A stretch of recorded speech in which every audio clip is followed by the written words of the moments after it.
Mm.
Hey guys, hello, good morning, good afternoon, good evening to where you're at in the flight sim world. This is Biker Strike 95, and today it's great to see you guys here as well. So, hey, great to have you guys here on this Sunday morning. So, we're back here in Kingman, Arizona at Kilo India Golf Mike. And yes, this is going to be the second to final leg of our journey.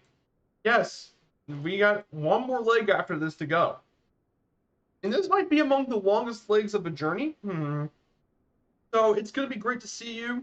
I hope everyone enjoyed their update this past um, this past Friday. So let's go over the flight plan for this for today's flight. Let's go ahead and let me go ahead and make this big. So um, we're going to go ahead and take off here from Kingman Airport. From Kingman, we're going to go all the way down through downtown Kingman, Arizona. Then from here, we'll follow the road straight to Sitgreaves Pass in Oatman, Arizona. So we're going to go through some mountainside flying. Then from there, we'll be going down across the road into the border between Arizona and California as we finally cross over the border. Then head up to Needles, California. Then we're going to be going through much of the Mojave Desert, including some abandoned communities like Goffs, Benner, and more. We get nice views of the Mojave Mountains, include visiting Amboy with Roy's Motel and Cafe. And then we'll be going through Ludlow all the way down to Newberry Springs. And we head down to Barstow. And then from Barstow, we're going to go all the way down, all the road, all the way to Victorville, right next to the Southern California Logistics Airport. Then from there, we'll be heading to Interstate 15, and we'll be going through the hills, including we might have a good view of Mount San Antonio, all the way down through into San Bernardino, California, and that will be where we have our final stop at San Bernardino. So this one should be a good one. On 262 nautical miles is a decent track. Not the biggest track, but definitely a decent one as well. So before we get started, we're going to go ahead and talk to the people in chat. Hello, Super Typhon. Good to see you. Yes, I did win the Sea Ray Elite from Aerosoft. I'll be getting the order possibly Tuesday or Wednesday. Aerosoft still has to process the order. But yeah, I want a new plane. I'm going to have to show it off at some point. Good to see you, Sergeant Staff, my good friend. Sergeant Staff 123. Definitely a great friend to the community as well. Great to see you. Yes, yes, there is a sound bug. Thankfully, it gets fixed. It is a Microsoft plane, so at least they're going to update it. So I hope it gets fixed. And hello, Kingsman from Liverpool. Good to see you. And Foxtrot. Great to see you, my friend. So it's great to have all of you guys here. So yeah. So the plane we're going to take for today, well, we got this from the new update, and it's been a plane I've been wanting so badly. It's been outside the DC-3. This was actually my most anticipated plane in the update, and it is the beautiful de Havilland DHC2 Beaver. This was developed by Blackbird Simulations, formerly known as Milviz. But this was a plane that a lot of people was interested in, and let me tell you, I flew a couple times, and I think this was probably the gem of the update. I think it was the best plane they got for the update. It flies really well, it flies nice, and it's such an icon. But for those that don't know, the DHC-2 Beaver is one of the more iconic bush planes, used for all sorts of cargo, passenger hauling, aerial crop dusting, and civil aviation. This was built after the Second World War by de Havilland Canada, mainly towards civilian operators, and it has been produced from 1947 to 1967. Almost 1,700 planes have been built, and it was very popular. It was used not just by civil operators, but by military forces, including the U.S. Army. And due to its versatility and performance, it made it one of the best planes for bush pilots, operating in the Canadian North and even in Alaska. And in fact, in more recent years, they've even made turboprop version of this as well, the DHC-2T. But it's a great little bush plane as well. It can cruise up to almost 124 knots at 5,000 feet, range of 395 nautical miles, and it can climb up to 18,000 feet. So just a very good plane. And it's yeah, OK Dude really likes it. I agree. It's a great plane. So let's get into the cockpit of this Beaver. You can definitely see the iconic propeller. This is the throttle and propeller mixture systems on this. It's got all that icon as well, and it's even got their tablet. You can change. You have a cover. You have a yoke belt. You have all sorts of really cool little customization features on this.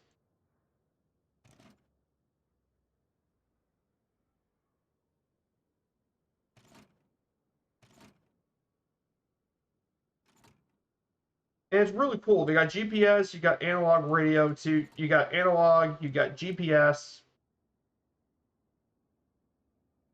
I mean, there's lots of really cool little customizations on this, and you even have opening the doors. You can actually open all the doors on this. It is so cool. It is a really cool little plane. Good to see you. H Cool Keck is just followed. Thank you so much, my friend. So yep. So definitely a really cool plane as well. Let's get this thing started. By the way, this thing does have an autopilot as well. Let's go ahead and get this on entering the aircraft. We're not going to fly at night. We're going to go ahead and increase the prop. If it is cold, so we're going to do our first flight of the day. Before we start our engine, we need to actually turn on the battery. Let's rotate the propeller. Okay, and we can turn off the battery switch. We're doing this to get this thing ready to start, as I'm doing based on demand. We're definitely going to get plenty of fuel on this. Maybe mostly a full tank. And then we open the fuel lever. It's already been opened for us. We turn on the master battery switch. Our full tank is the center. We now put the mixture all the way up. Throttle's already open. You need to set the ignition to both. Good to see you, Sandy Olson, 2020. Great to see you. As well, Sandy. I hope you're doing well. Yep, we're heading down over there for today. This is a group flight, so you're all more than welcome to absolutely join us on this flight. So we're going to stroke the primer 4 times. That's number 4. Okay, good. And we just pump this thing up with the wobble pump. 1, 2.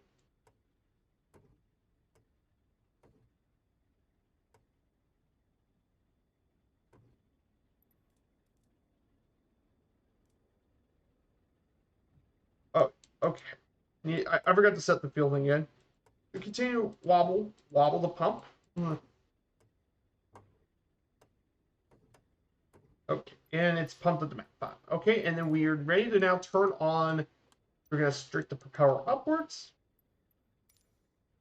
And we're going to go ahead and turn on the star. We're going to turn on the booster pump. And look at that, she's on.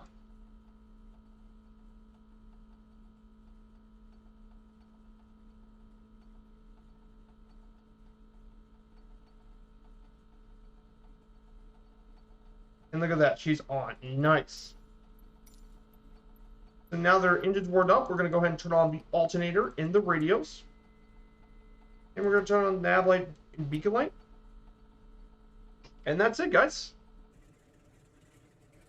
We got the beaver started. That's awesome. So yeah, we're now ready to get this thing started. We're going to go ahead and get this thing taxied.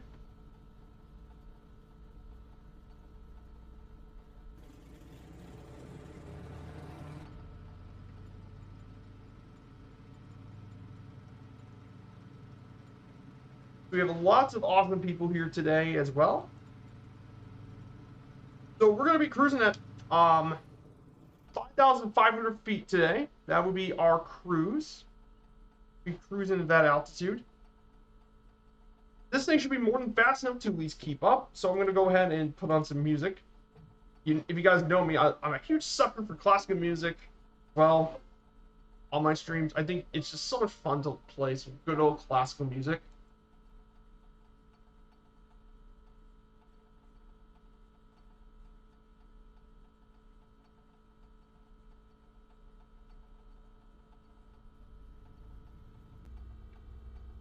Yeah, great to have you guys here as well. So I want to ask you guys. I hope you guys have had a good weekend so far. But for me, my weekend was very eventful with the grandmother's funeral and everything. But it was just kind of eventful for that. But outside of that, I've been really enjoying the new update a lot. I really enjoy a lot of the new planes they've added. Outside of the Beaver, which I think the Beaver is my favorite, I say the other standout planes include the DC-3, obviously, is really good. DC-3 is nice, and I do really like the, let's see. I do like the Jenny. Yes, there's a sound bug issue, but I do like the Jenny. The Grumman Goose is pretty cool, but my issue with the Grumman Goose is it has way too much torque. I don't know if that's like that in the big radials version, but I think it has a bit too much torque.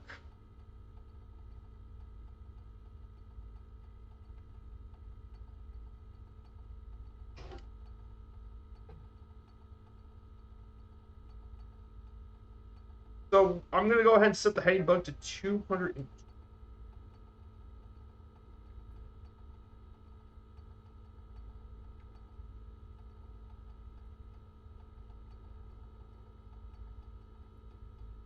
I'm going to go ahead and set the heading bug. Yeah, this thing does have an autopilot, which is pretty cool. Let's go ahead and wait for everyone here. Oh my goodness, you guys are all rolling in beavers. And put this on max. Let's see how short we can get this thing to take off. This is a stall point, mind you. I've been in a ride in that H4 Hercules. Oh yeah, the Spruce Goose. I actually enjoy the Spruce Goose. It actually is kind of easy to fly if you don't mind the large size of the Goose. But I think it's a great little plane. I think it's great. It's a great novelty plane. The White Flyer definitely is very interesting, to say the least. Yep, we're in the air. Let's go ahead and wait for everyone else to come through. We have Sergeant Staff, and we have Fire Sandy. Good to see you. So that's what you are, Sandy Olsen. Good to see you, Fire Sandy. I hope you're doing well. So yeah, you can see the to your left is the aircraft graveyard to your left.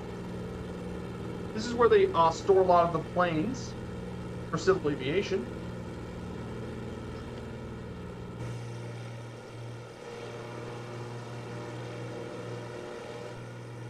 But yeah, this is an utter joy to fly. I absolutely love the Beaver. It's a joy. And it also comes with floats too. If you have the update, it comes with the floats. So it makes it a really, really versatile push plane.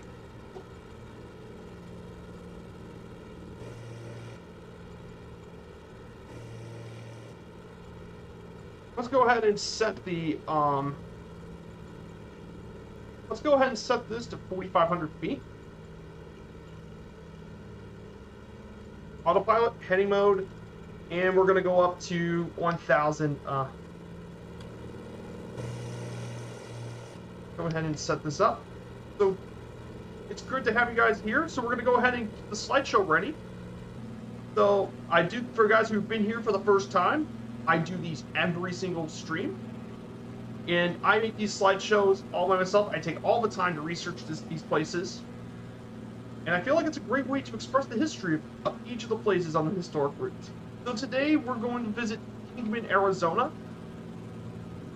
This city is the county seat of Mojave County, Arizona, named after Louis Kingman, an engineer of the Atlantic Pacific Railroad. It's 105 miles southeast of Las Vegas, Nevada. Kingman was pretty important during the Second World War. When it was the site of the U.S. Army Airfield, Kingman Army Airfield, it became one of the largest training sites in the entire world.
I'm gonna go ahead.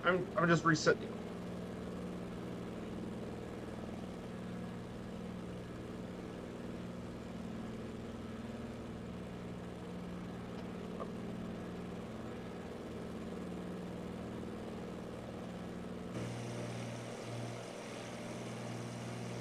Whoops. Yeah, something's.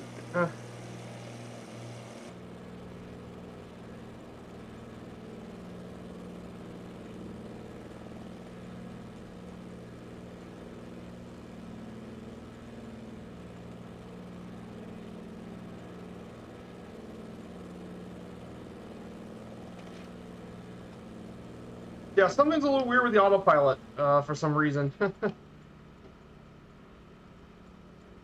that's a bit about Kingman. Adrian 10 jet screamers must be here in the Goose. Oh, that could be the Goose. I wonder who's in the Goose.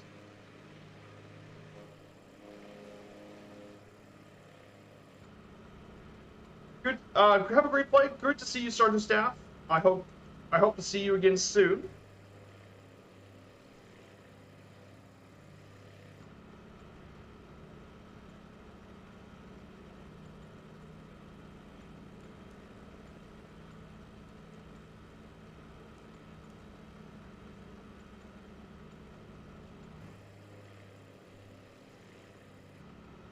Okay, now the autopilot's working again. Okay. Oh, no. So we're going to go ahead and change it. So we're now following the rest of Kingman. Let's go ahead and take a picture of Kingman for the Discord.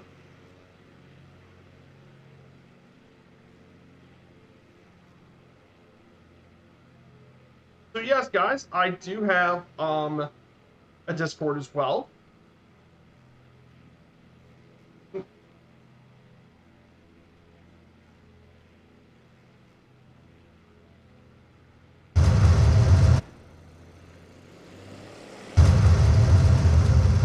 I tried the goose and now the beaver.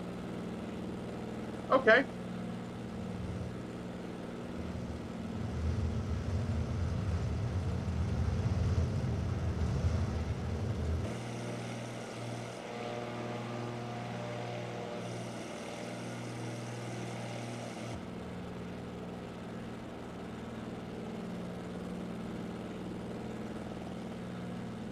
So now we passed through Kingman, we should be heading on the road.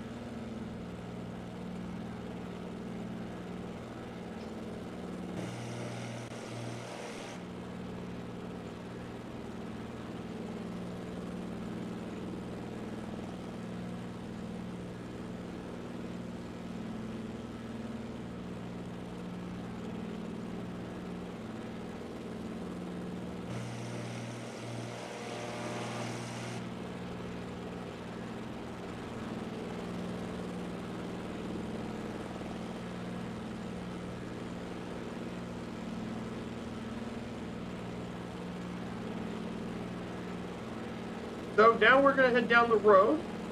So let's see who's flying along with us today. The fly along is Goopier 1 in the Polaris PC21. We have Fire Sadie in the Beaver. So it's good to have new faces here.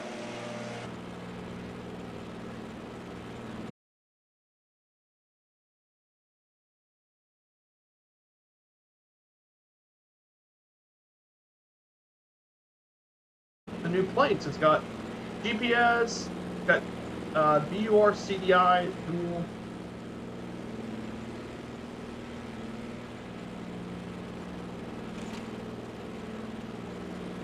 It's really cool. It's got lots of really cool little knickknacks and all that to make it a really unique little plane.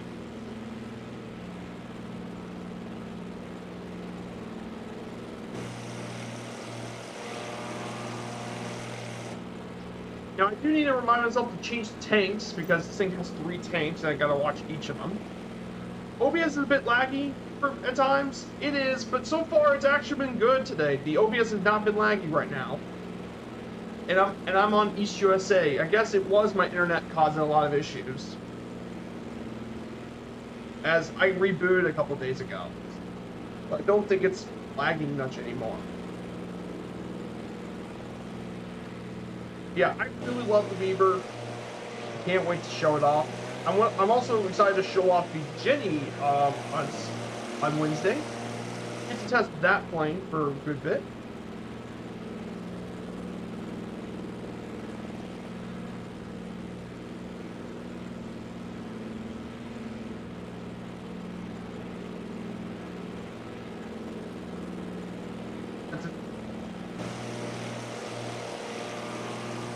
But it's an absolute joy. Though I do agree that any build sound button that needs to be fixed. But at least unlike Cariano, it is a Microsoft plane, so I guess if you have enough feedback, Microsoft can fix it. Let's hope it can hope they can fix it. Like I said, I want to have faith. Not like I don't want to have faith as well. So around 7 miles, we'll be heading to our next little waypoint. Sitgreaves Pass is where we're going to be visiting next. So about Sitgreaves Pass, this gap in the Black Mountains was actually supposedly explored. It was supposedly named after Captain Wenzel Sitgreaves, who led the 1851 expedition down the Zuni and Colorado rivers. However, he never crossed the Black Mountains on his trip. Instead, further north. And due to the mistaken impressions that he and his expedition crossed the path, it was actually given to the name by Lieutenant Christopher Joseph Christmas Ives in 1858. So a bit of interesting history about the Sitgreaves Pass, but it's actually one of the ways you get through to U.S. Route 66.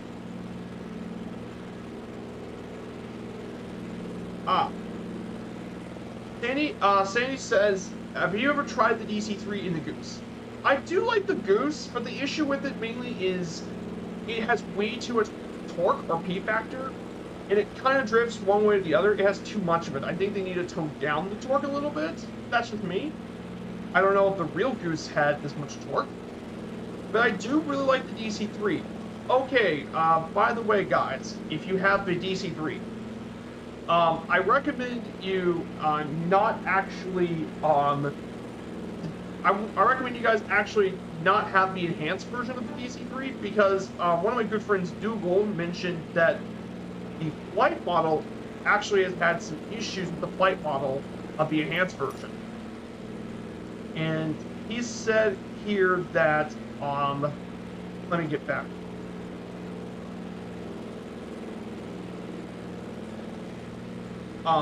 Because when you have full throttle, it kind of launches into space and tries to loop on takeoff.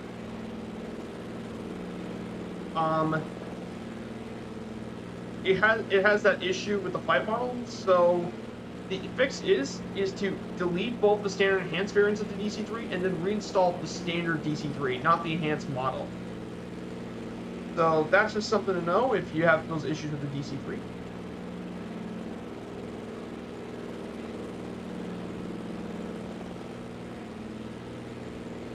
But yeah, I do like the DC3. I think DC3 is a really good plane.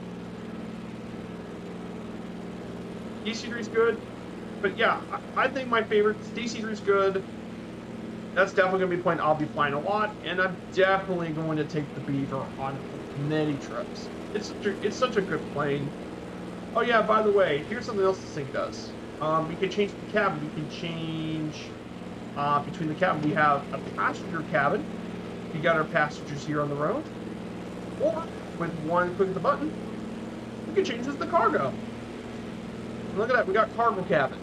Pretty cool. So this does so many really cool things. The good man, the Oh Can Do. Great to have you here, my friend.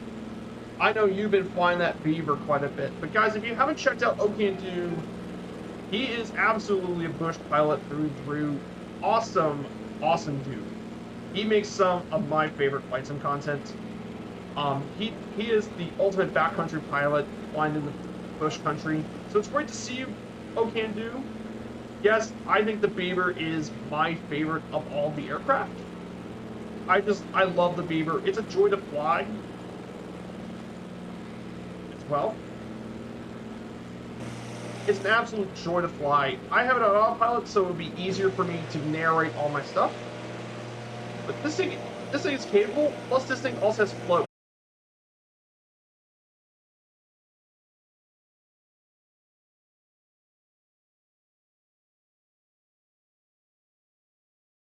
Yeah. Yeah, I didn't see that too. Yeah, this thing's got quite a bit of features. And hey, R3 Coop, good to see you, my friend. But yeah, this Beaver is just so versatile as well. So I'm going to go ahead and disengage the autopilot. Let's go ahead and turn that autopilot off. We're going to go down a little low through Sigrid's Pass. But yeah, this thing's really easy to fly too, even without the autopilot. This thing's easy to fly and navigate with.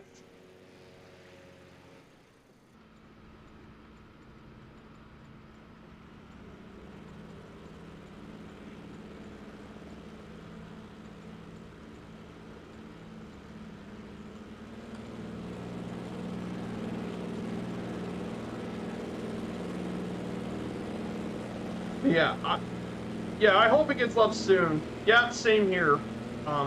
Also, in addition to this, guys, if you guys didn't know, I did win a prize yesterday on the Flight Sim Association panel for the Flight Sim Studio C-Ray, which was sold by Aerosoft.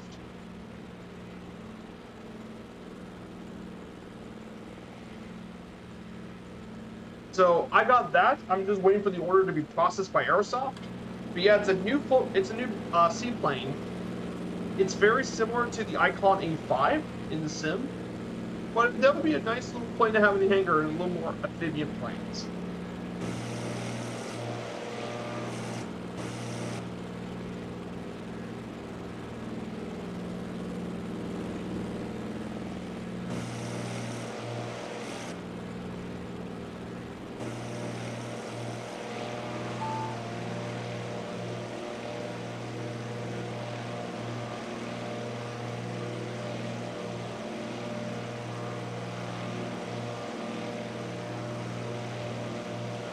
Oh yeah, Ford likes the Sea Ray. Ah, cool. If he likes it, I'm going to like it.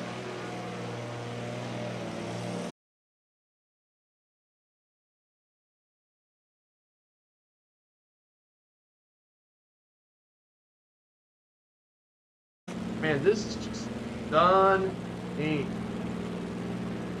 This is stunning.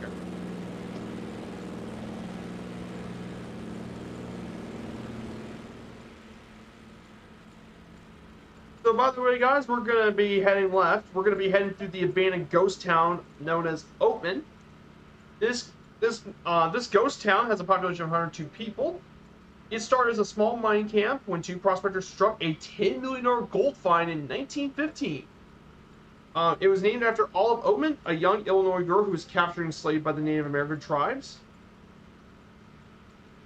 When her family got massacred on their trip westward in 1851, and it became quite a busy little Route 66.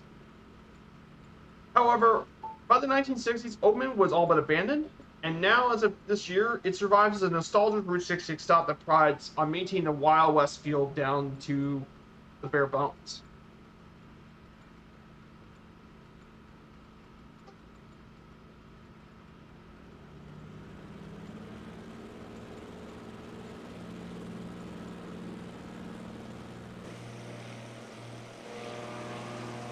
Yeah, this area is very nice.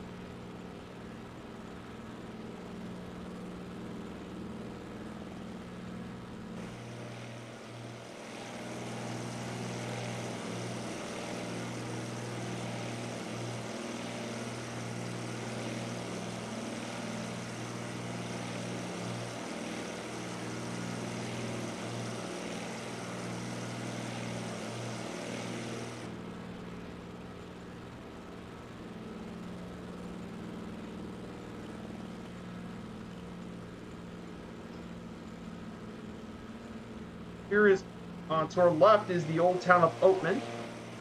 Oatman's to our left. Here's Oatman, the old abandoned town.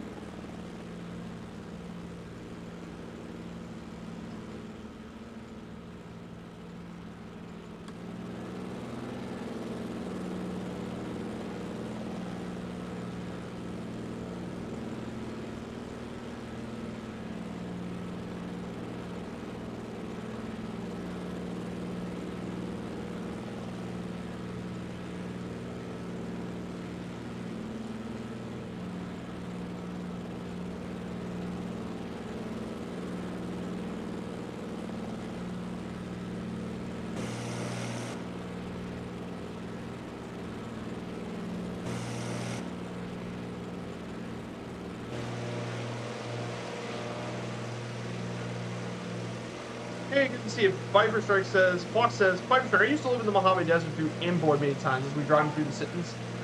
We're now entering Amboy and leaving Amboy, very small town. Oh, definitely. Amboy's really small. In fact, when I was looking at Amboy blocks, let me just say it did not have very many people there. You'll be surprised. I'll tell you guys the population of Amboy, but I'll tell you that when we get there, okay?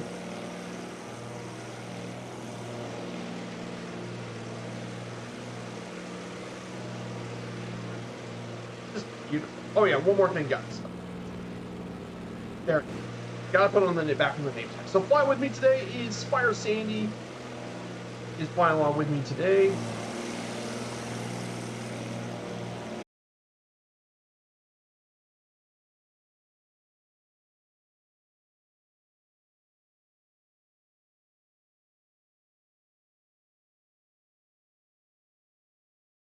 Journey. We're basically on the second to last leg of the entire journey. So thank you guys so much for joining along with me today. Also, I need to head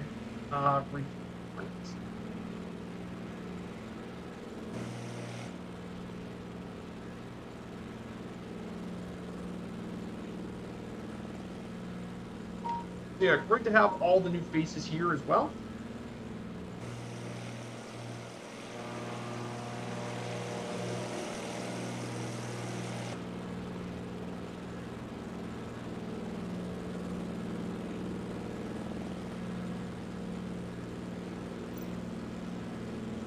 So yeah. So I want to ask you guys in the chat. So the new update. Um, of all the planes that came out in the new update, which of the planes did you guys enjoy the most? For me, that would be the Beaver and the DC-3, along with the Spruce Goose, have been my favorite so far. I spent the most time with those three. But I wanted to ask you guys how you feel.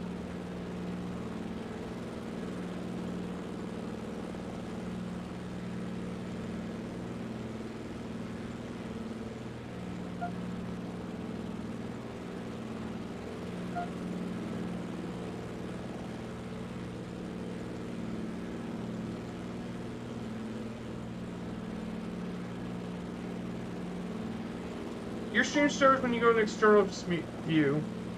I think it's... The stream starts when you go to external view, it's smooth in cockpit.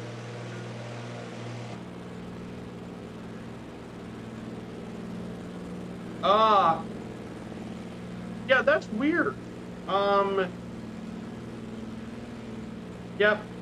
Weird, that's so weird. Let me try a different server and see if this works. This should be a quick test, guys. So I'm on Southeast Asia. Let's see. Let's try it this way. Southeast Asia.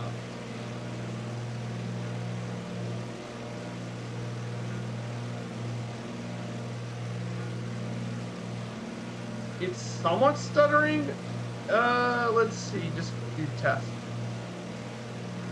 Okay. Actually, guys, I think Southeast Asia is going to work. Let's actually change servers to Southeast Asia.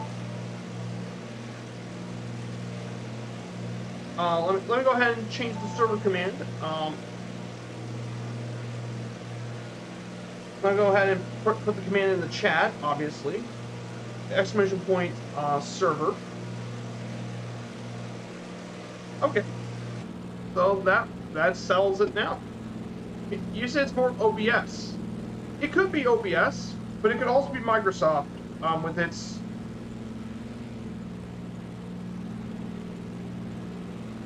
It's more of an OBS issue. That's a good question. It could be OBS, it could be servers, I don't know.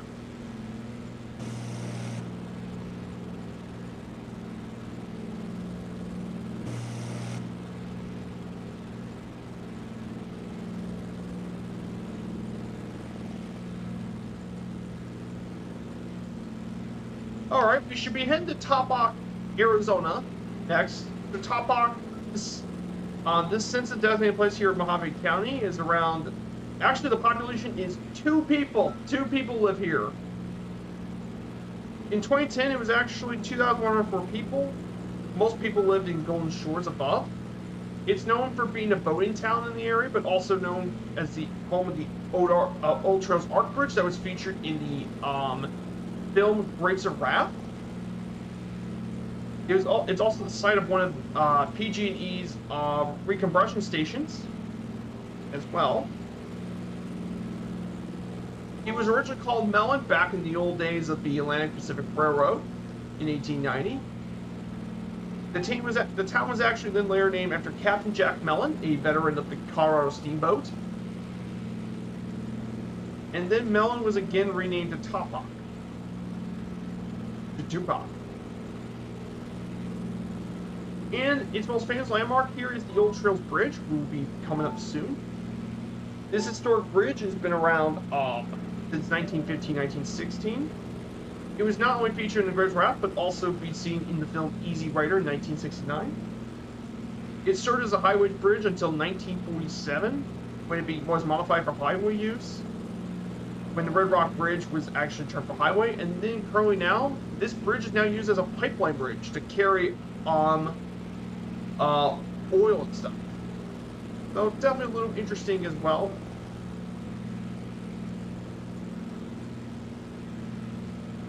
Yeah, no worries, Fire Sandy. I was just doing a test to see if I needed to change the server. Like, it was perfectly fine normally.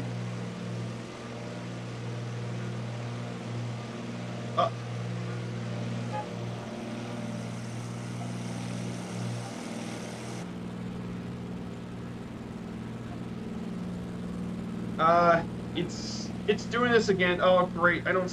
Oh, great. Uh,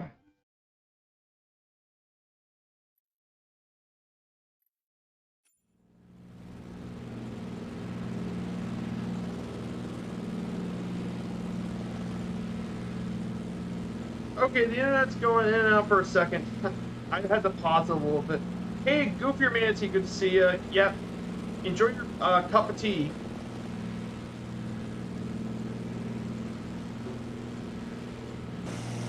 But man, what a stunning view here today in Arizona. So we're now about to cross the border into California.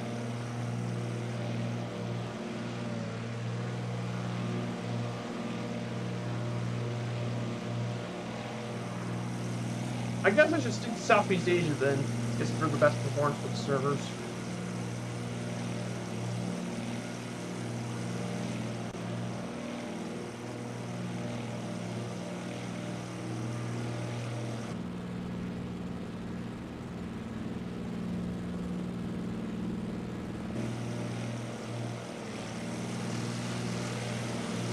So there's the old Trails of Bridge down here. And can you see me checking? Let me see. I do see you, Fire Sandy. I see you way in the back, Fire Sandy. I see you.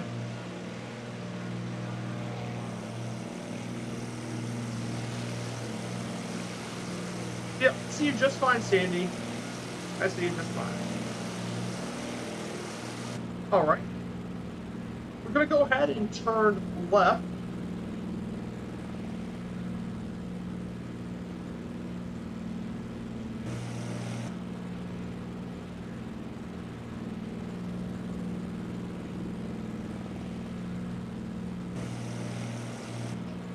So we now cross the border into California. This will be the last state we'll be visiting through today. So about Route 66 here in California. In California, Route 66 goes from Needles, and we're gonna head all the way to San Bernardino. It's been replaced by several streets throughout Los Angeles. It goes from through LA and San Bernardino to Needles. So we basically go through this as well. So just a simple route.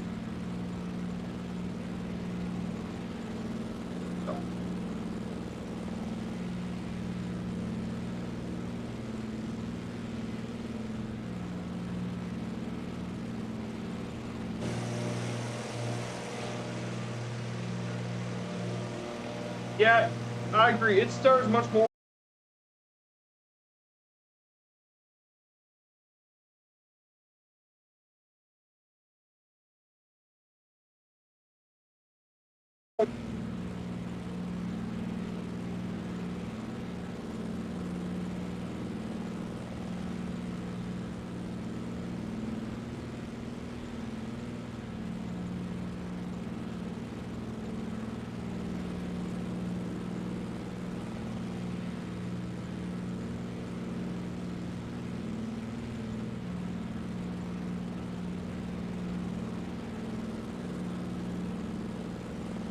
That's so weird. It's so stable once you get in here.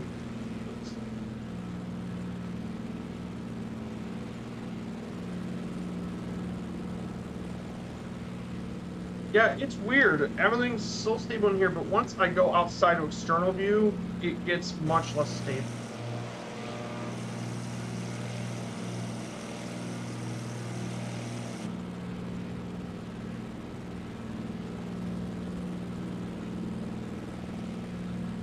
So we're gonna actually head to our first part of California. We're gonna be heading up to Needles, California. Needles is gonna be our first city we're gonna encounter here in California today. So some interesting facts. This is located here in San Bernardino County, California. Population 4,959 people. It's located right on the border of Arizona and Nevada. Founded in 1883 at the construction of the Atchison, Topeka, and Santa Fe Railway. It was actually named Needles after the Needles, which is a group of pinnacles in the Mojave Mountains of the Arizona side of the river. At first it was simply a town for railroad construction crews. Then it quickly grew into a hotel, car sheds, and a roundhouse, and more. And it became a major stop on Route 66 from the 20s to the 1960s. It also was a very popular stop for a lot of migrants during the Midwest Dust Bowl of the 30s.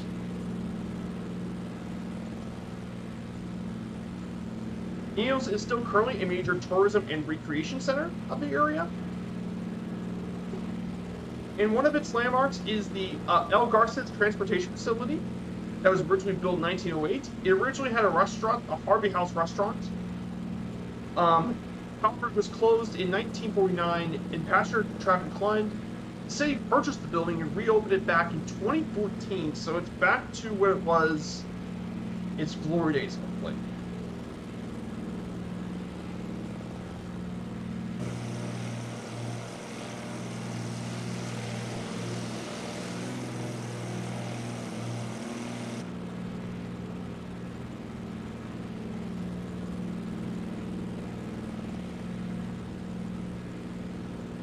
Yeah, it's so weird though.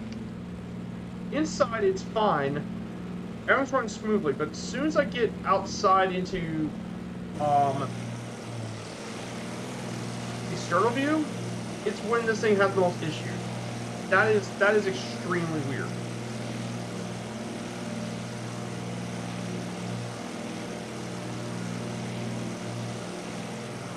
It is weird though. Don't you guys think?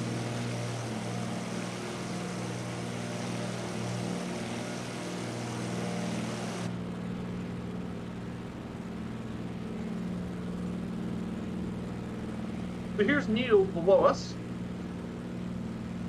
Here's Needles below us, so.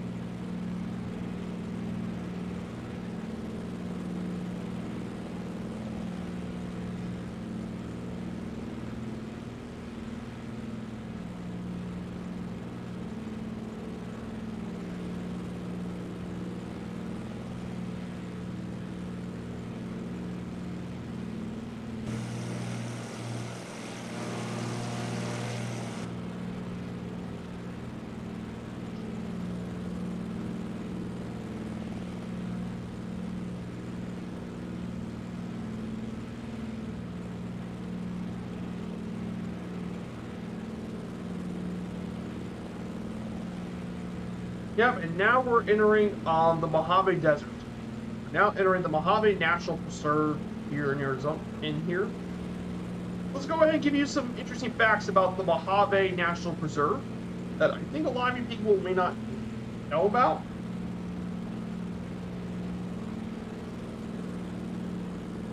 So, about the National Preserve. The Mojave National Preserve is a U.S. national preserve located here in the Mojave Desert. The national features include the Kelso Dunes, Maury Mountains, and Cedar Dome, along with all the volcanic mountain formations.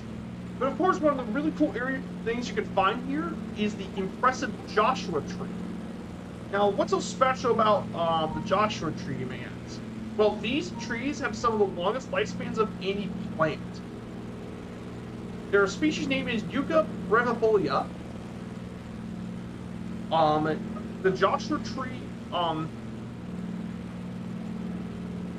it actually grows pretty fast as a desert species, as well. And the reason they were named the Joshua tree is because, according to legend, it was been given by a group of Mormon settlers crossing the Mojave Desert during the 19th century, and the tree helped guide them through the desert. Well, pretty cool stuff.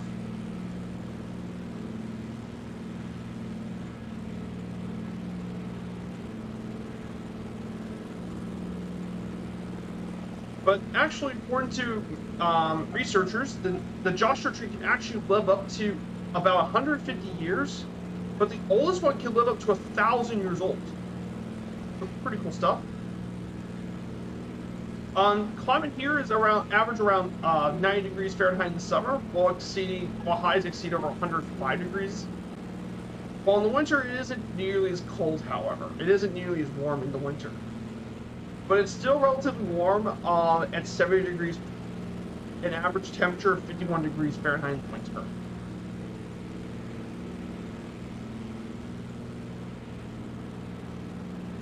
In fact, some of the animals you also find here include the endangered desert tortoise, the prairie falcon, and the bighorn sheep can be found here in the National Preserve.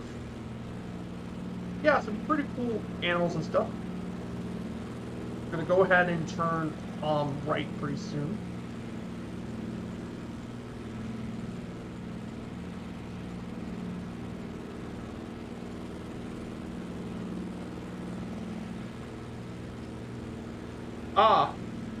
Fox also says in the town he grew up, there was a hotel called Harmony Hotel where the band U2 visited Joshua Tree National Park for a photo op. And you're gonna post on my Discord. Okay, good.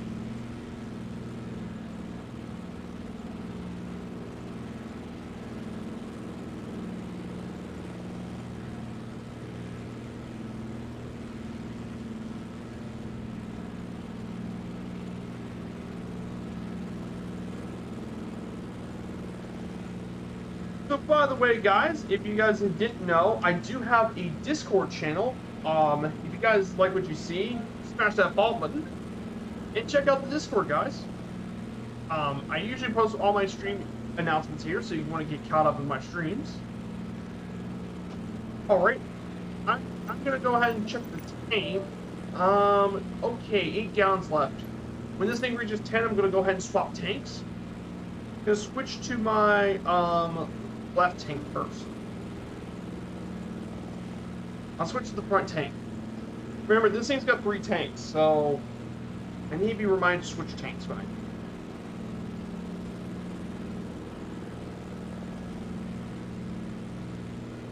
So let's talk about some interesting state facts. Let's talk about California for a bit. So there's a lot of facts about the entire state of California.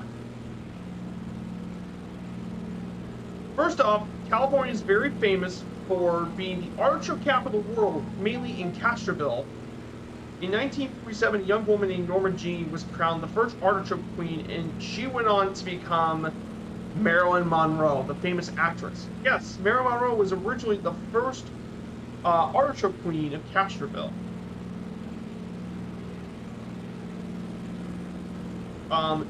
California is also home to the largest living tree, the Sequoia located in Sequoia National Park, and in circumference, it's around 102 feet of circumference, which is the entire thing around a circle.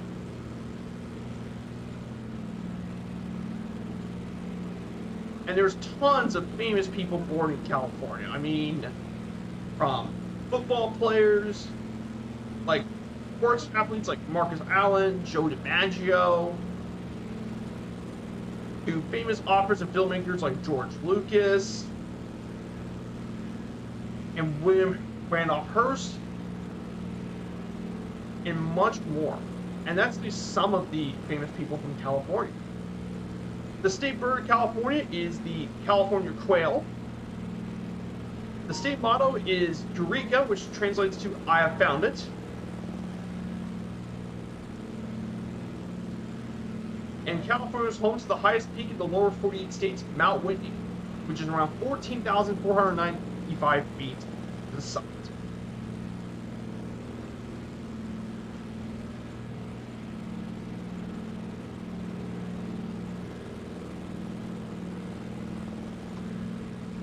General chat. Thank you, Fox.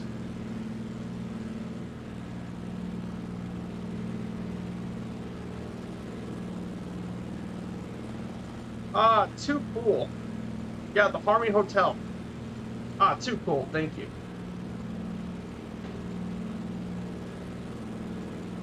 And guys, we're also doing this for, well, the virtual airline, the Firefly Air. We just cracked the 1 million XP as an airline, so we're going to pick up a new hub. So we're currently voted on 6 new hub locations in the Western United States. Only the top people of our league are currently voting for the new airports, but the 6 airports we're voting on are Denver International, Hilo Delta Kilo Delta Echo November. Telluride Regional, Kilo Tango Echo X-Ray. Then we have Lake Tahoe Airport, Kilo Tango Victor Lima. Then we have Portland International, which is Kilo Papa Delta X-Ray. And finally, Seattle International in Tacoma, which is Kilo Sierra Echo Alpha. And actually, there's one more. Oh, Lake Chelan, Sierra 10. We have 6 airports. We're currently voting. The top XP dealers are currently voting for the new hub. And apparently, according to the Discord, Merck's crew is going to be announcing it on next Friday. Apparently, we're going to have the vote for the new airport.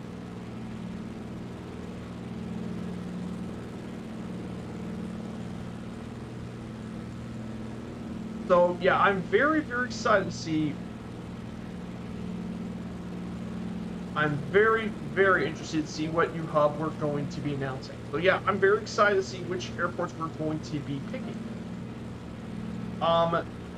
Personally, I'm picking Seattle. Seattle and Denver are my top.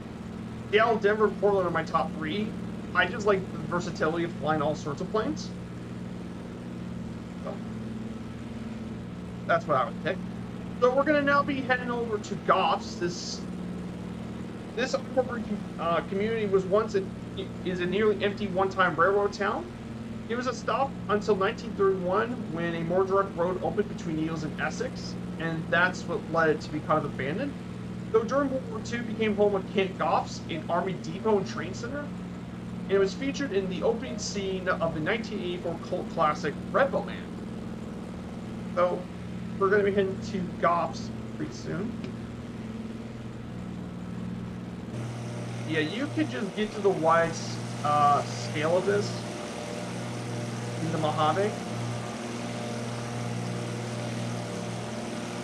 So I think also getting rid of the name tags also kind of helps with this too, if you notice.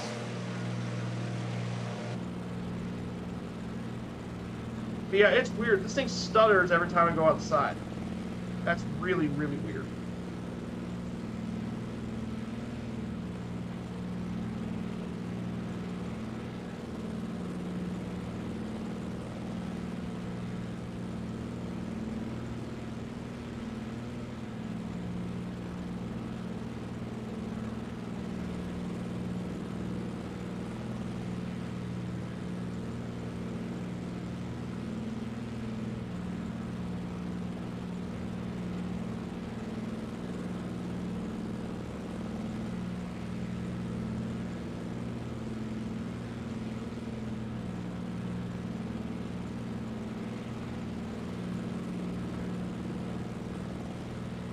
Yep, that would be into Goffs. Down below us is the community. Here it is. So we're going to be turned left.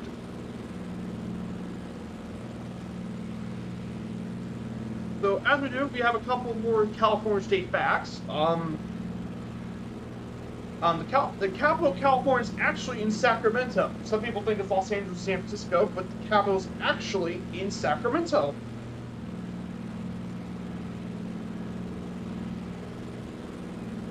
And in fact, the highest and lowest points in the continental U.S. are actually 100 miles from each other. Mount Whitney is 14,495 feet, and believe it or not, Death Valley is home to the lowest point in the continental U.S., Badwater, which is 282 feet below sea level.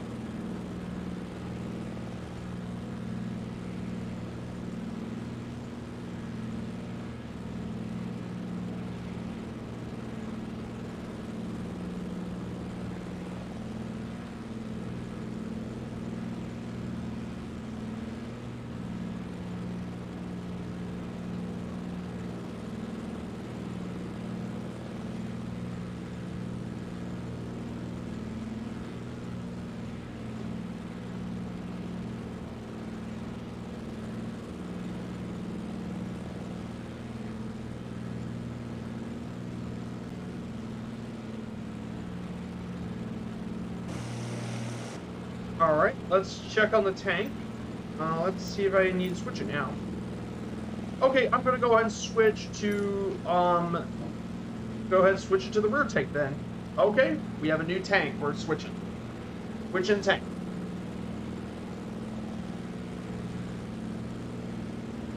You can definitely see the, I mean, just the vastness of the Mojave.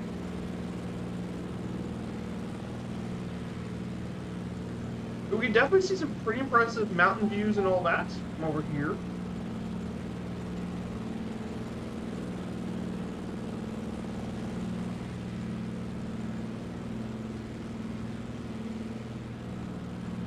California also grows the most grapes.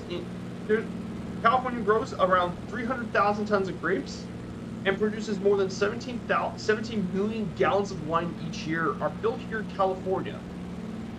And believe it or not, if you compare California's economic size to other countries, including the United States, it would actually be the seventh largest economy on the planet is in California.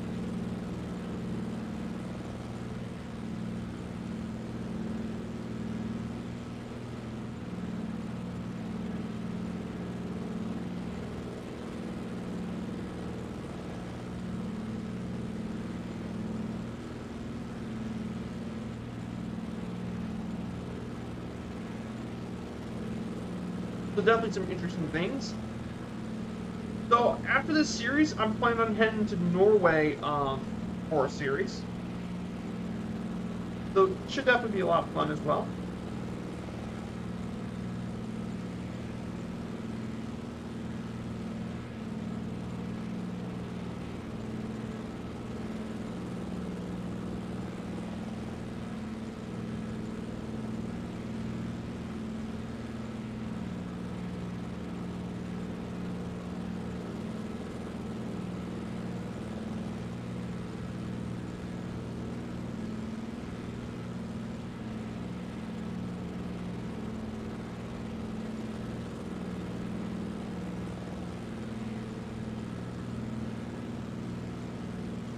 Yep, pretty nice relaxing trip. Well,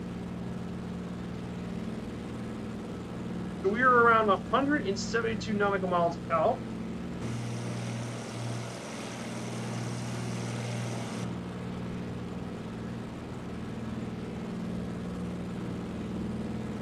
So yeah, we don't have too much far to go.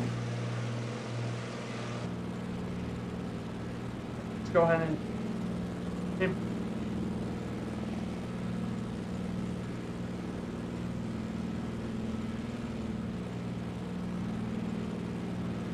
let's see who's still flying along with us. Goofier and Fire Sandy are still with us.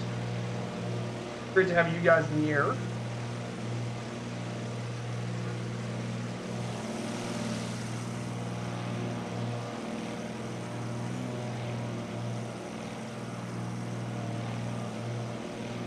Yeah, it's great to have you guys here, and look at this. This is cool. Look at the view of the mountain.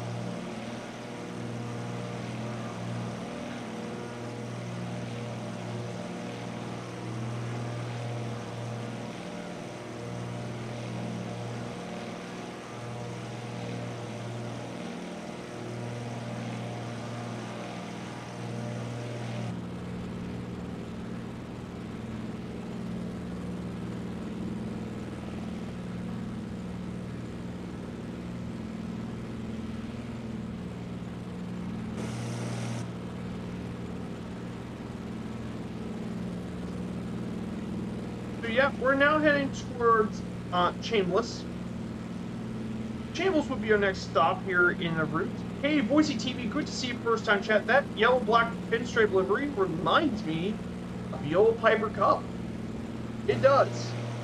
But this is actually a Kenmore Air livery on the Beaver, Boise. And believe it or not, Kenmore actually operates on the Beavers, I believe.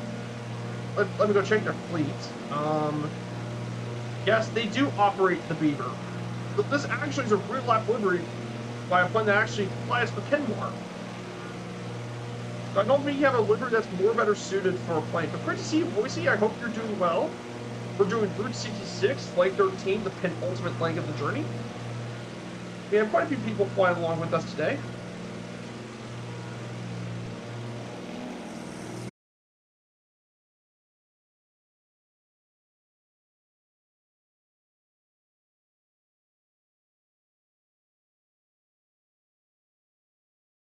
It happens whenever I go outside of the cockpit. Oddly enough, I don't know why. That's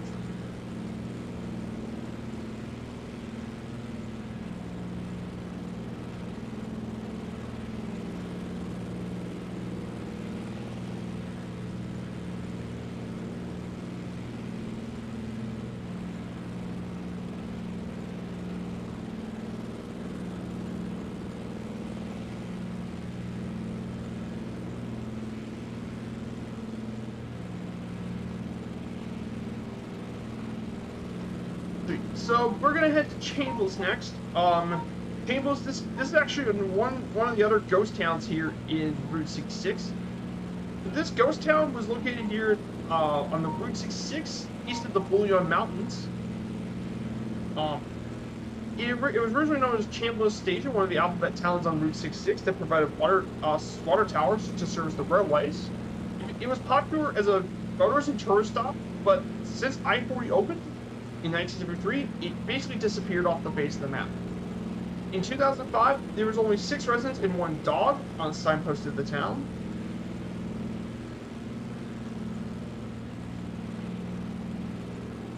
And there was also an old cafe that used to be there, known as Roadrunner Cafe, and that was around until it closed in the 1970s. I had some train bind issues since 7-11. Looks like some of the landscape is taking a bit longer to load. Ah, interesting. I don't think I had that issue, but I mean, the servers probably had a lot of hissing fits due to all the stuff being added.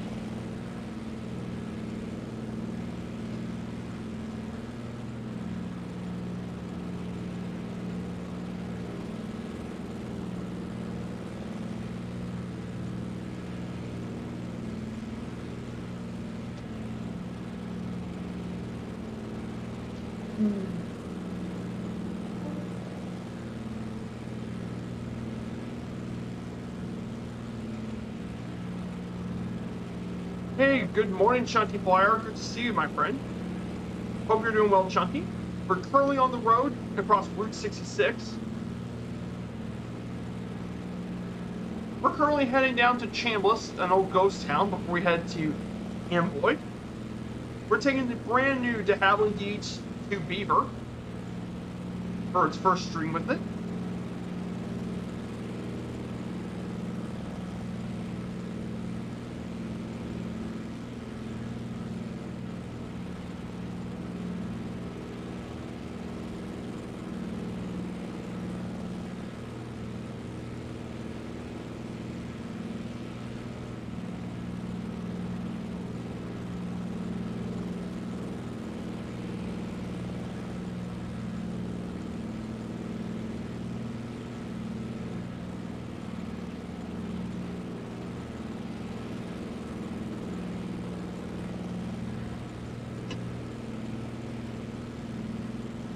Oh yeah, the Beaver is fantastic. I think it's my favorite plane for the update. I mean, it is just such a fun plane to fly. It's a joy to... I mean, it's an utter joy to fly in the sim. It's such a fun...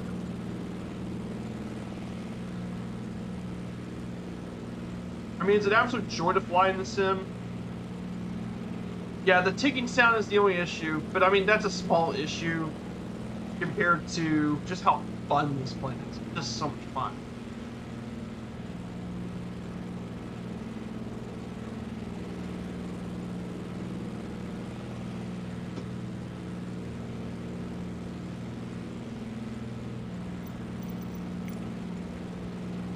Okay, we're 64% on the rear tank. We're 64 of the rear tank.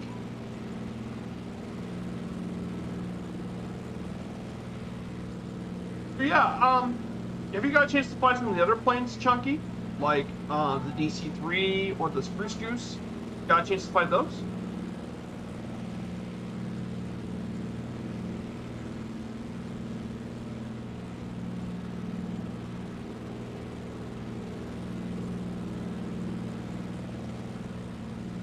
Agree. I hope they fix that one day. Oh, you flew them all. Nice. Yeah. Some of them are novelties. Like the Firefly, for example, is kind of a novelty. I won't be flying that. Though I do fly the Jenny once in a while. The Spruce Goose would be a ton of fun. I think there would be some really cool streams with the Spruce Goose. Maybe a really cool new journey with it. There could be some really cool journeys with that Spruce Goose.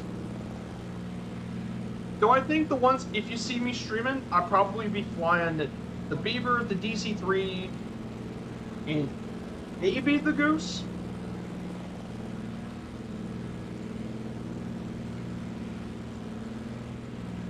What streams do I plan? In the spirit of St. Louis. I know In the Blue Yonder is actually attempting to do the flight between New York to Paris. I know he's been doing that. Though the St. Spirit of St. Louis would definitely be a really cool one. I know they flew the Spirit of St. Louis to Louisville, so maybe you try to find that kind of flight. Hey, Mongo7, good to see you. For the Beaver, I would definitely use the Beaver for a lot of the bush trips, like some of the smaller bush airports and all that. DC-3, of course, I mean, it's a DC-3. I mean, I'm probably going to definitely show it off in the first stream of the Norway flights and show off the DC-3. Fine. That would definitely come appearance, and I think the Goose would also be on the similar bush kind of flights.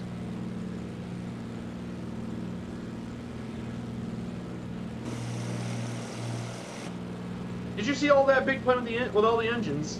Yeah, that big plane's a Spruce Goose, the H for Hercules. It only flew once in real life. It only flew once, but its wingspan is basically enormous. To put this in context, it has a wingspan of 320 feet, meaning if you're at Yankee Stadium, you can put it right in home plate, and it will reach all the way to right field, and still have 6 feet to spare with its wingspan. That's how big this plane's wingspan is. 8 engines, each of them have over 3,000 horsepower each. Now, according to the it was projected to have a cruise speed of 120 knots, but in the sim, this thing cruised actually at around 150. I don't know if that's the true speed of it. Like I said, this thing only flew once, so how will we know? It looks great though. In VR, it's hard to fly with this periscope. It is. It's a tricky plane. It's such a carry on heading to airport. No worries, Fire Sandy. Carry on, my friend. Yeah, but for guys that don't know about this as well, now here's something interesting you may not know. The reason the Spirit of St. Louis actually had the periscope in the first place was because they actually built it for safety. That's because when that thing crashed, he wanted enough room to not get himself killed. That's how the periscope actually came to existence.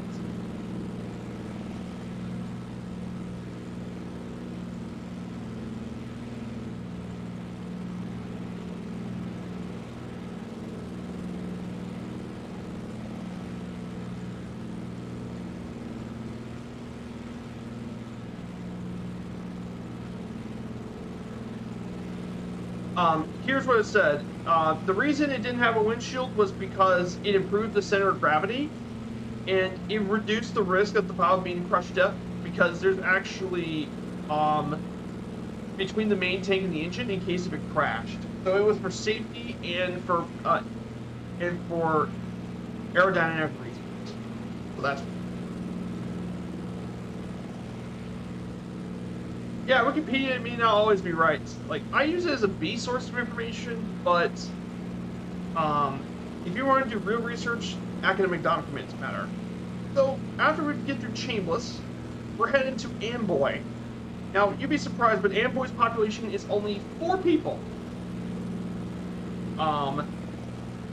It contains a post office, a historic restaurant, motel, and a Route 66 tour shop operated by all the town's population of 4 people. When it became a boom town during Route 66, with the famous Hotel and Cafe, opening in 1938. Increased originally to 65 people. However, when I-40 opened, it bypassed Amboy and it kind of disappeared. But this area became very popular for a lot of pop culture, including the 1986 film The Hitcher. It was used in the episode 410 of the California's Gold TV program as well. So it became somewhat of a ghost town. It's not really a ghost town, but it has a really small population. Attractions include 2 nearby craters, but of course the most famous landmark here in Amboy should be Roy's Motel and Cafe, which opened back in 1938 by Roy Crowell. He eventually, in the 40s, he expanded the business to have a cafe, auto repair garage, and an auto court. And he and his son-in-law almost single-handedly created the town's infrastructure. It boomed after World War II, and by the beginning of the 50s, it employed over 70 people, with a town population of 700. However, after I-40 opened, business kind of fell apart and declined. And then in 1995, Timothy White leased the town and continued to sell gasoline, food, and Route 66 souvenirs. However, it then went to foreclosure, and then it was sold, and then it was restored back in 2005 and helped preserve the restaurant, and even reopened back in 2008. And even though the motel is closed, the restaurant is still open, and it's been featured in a lot of media. The Hitcher, Queens of the Stone Age actually filmed one of their music videos, featuring the video game Blur, and more as well. So it's actually been a very popular Route 66 landmark.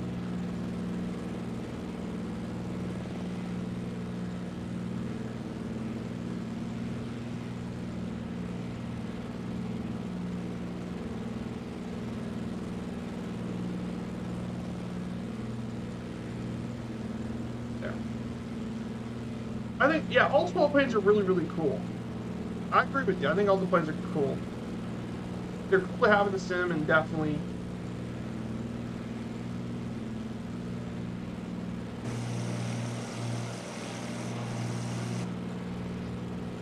So we can definitely see quite a few of the mountains and all that to our right. We have some of the beautiful mountains in the area.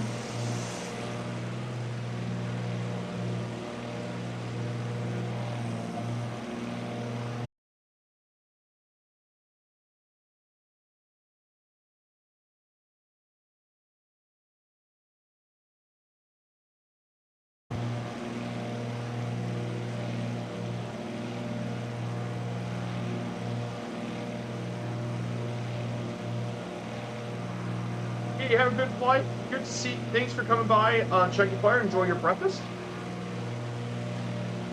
Yeah, this area is.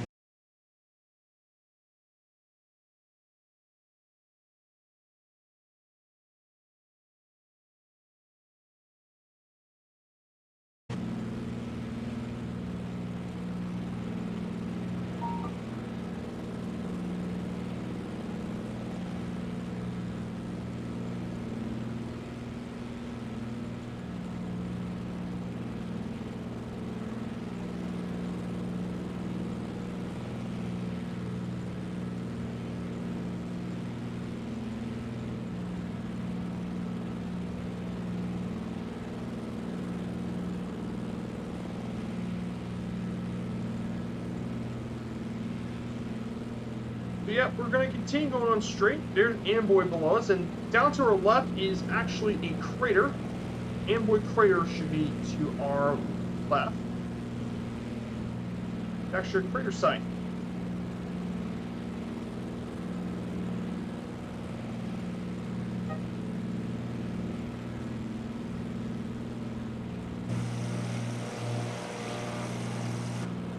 There's the Amboy crater to our left.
pretty nice and stable. We're going to keep following this route until we head to the community of Ludlow.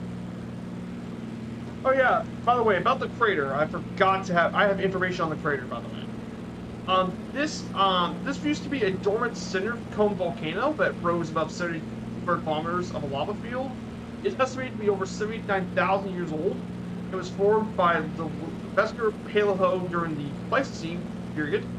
It's around 944 feet above sea level and about 250 feet above the surrounding basalt lava plains. So yeah, there's Amboy Crater we just passed over. Unfortunately, I forgot about having notes for it. Hey, Mr. Squirrely. Good to see you, Mr. Squirrely. First time in chat. I hope you're doing well, my friend. So yeah, this is Route 66, part of my journey on Microsoft Flight Simulator. We're doing this for the virtual airline group Firefly Air. So, it's good to see you. Hey, thank you for the follow, my friend. Yeah, beautiful day out here as well. Yeah, definitely have some beautiful mountains of the Mojave.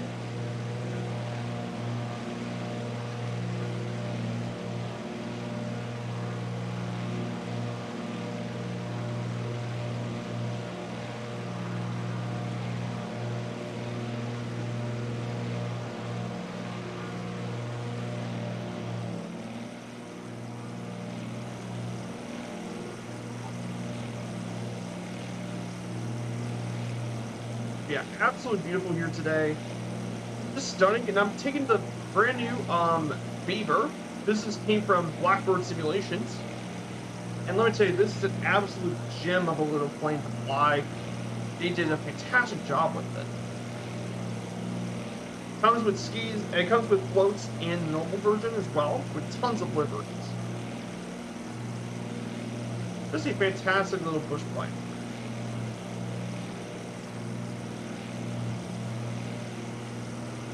Alright, time to check on my fuel.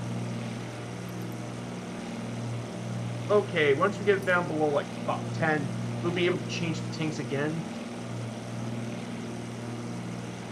So yeah. So obviously I'm going to go over some MSFS news from MSFS add-ons. So a couple of updates. Obviously, Burning Blue Designs released a new Airport Finland. Latin VFR came out with Baltimore Washington International, Kilo Bravo Whiskey India.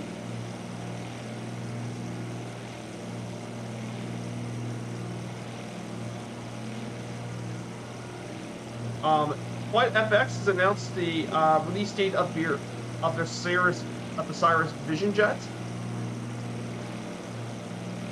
which would definitely be a very interesting new jet edition. I mean, we already have the Honda jet in the Coxper Cessna Mustang. So that should be interesting. And in the Blackbird Simulation, Cessna 310 is coming out with a new update. And then obviously, and also the MD-11 came out as well, but let me tell you, for Murph, it is absolute crap. It's $57 US for this thing, but it's absolute crap. Murph was showing it off on Wednesday's stream, and actually no, he was showing it off on Friday's stream, and it was absolute crap. The textures, everything just didn't work. And for $57, I mean, you can get the Phoenix for that price, and that's a million times better. And I'm not even an Airbus kind of guy. Like 50, are you? I heard Blackbird's Milvis renamed. Yes, it is, Mongo. They renamed Blackbird Simulation.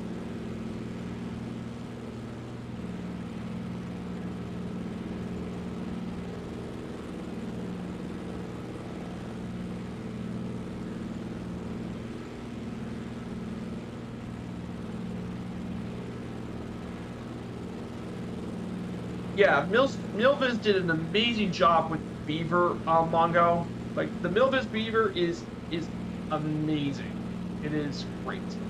And they have not disappointed with their PC-6 and the Cessna 310, so I probably need to get the Cessna 310 next if I were to pick another plane from them. But no, very happy for the Beaver. Wait for the TFDI. Yes, I would wait for the TFDI. I would agree. Yes, I'm going to be waiting for that. Because I like the MD-11. UPS flies the MD-11s for all sorts of cargo flights. So I would be more than happy to wait for that one. Like the one Sky Simulation made is a total crap. It's just terrible. Like $57 for texture like this? No, that's unacceptable. I don't know what's worse. The Captain Sim plane without a cockpit or the Sky Simulation MD-11. I don't know which is worse. I don't know what's worse. I don't want to get too many rants. I don't want to be negative.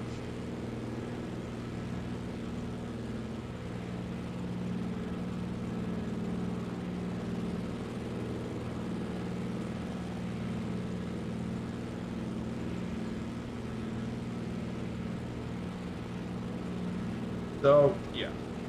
Lots of people... Oh, yes, lots of people are having issues with it. The big issue with a lot of people having issues is the multiplayer sounds issue. And I guess... hey, good to see you, friend all. Just joined. Yes, I did see the video of the mid-air collision. So, yeah, everyone lost their lives during that crash. That absolutely... That just sucks. That just stinks that all the people died. I mean, those are priceless. I feel so bad for the family. It's yeah. Apparently, it said the pilot violated basic formation flying rule, lose sight of the nose below the nose bomber, and descended into it. Yep, that's accidents like that they happen, and when they happen, it's tragic.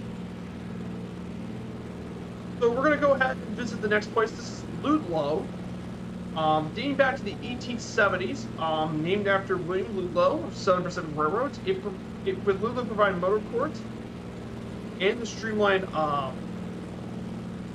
cafe as well.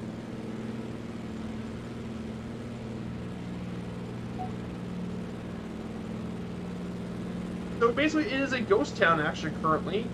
So during Route 66, it provided a lot of travelers onto Route 66 as well.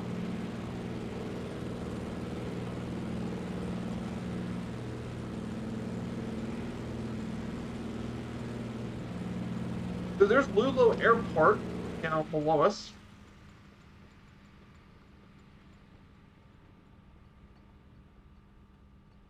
Oh.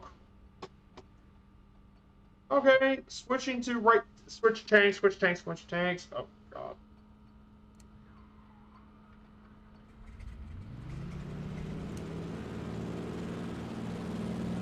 Okay, carry on. Yeah, it's probably crashed in the plane, did not make it to the airport. Oh. And some of the landmarks include the old Ludlow Cafe in the cemetery as well. And in 2015, this area became one of the filming locations for the movie Sky, as well as other places around the route like Barstow, Joshua Tree, Newberry Springs, and Victorville, California.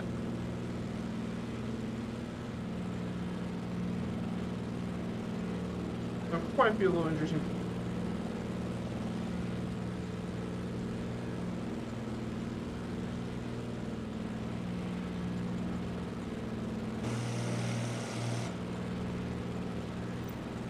Yeah, apparently it ran out. It just ran out of fuel, so hopefully this will make the rest of the way. If not, I have to refill the tanks in the air.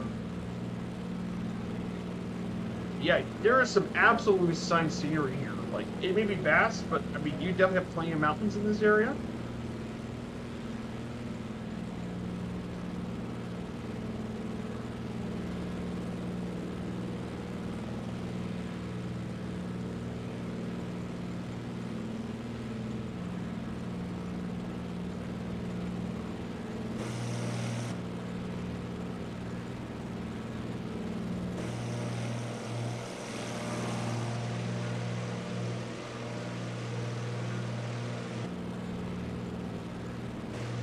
So in Fire Sandy, we have Mongo in the DC3. We have Goofier in the Veloz PC21. We see quite a few people over here as well. But yeah, this area is absolutely really cool. It's kind of vast, but it's also got quite a bit of the scenery and all that.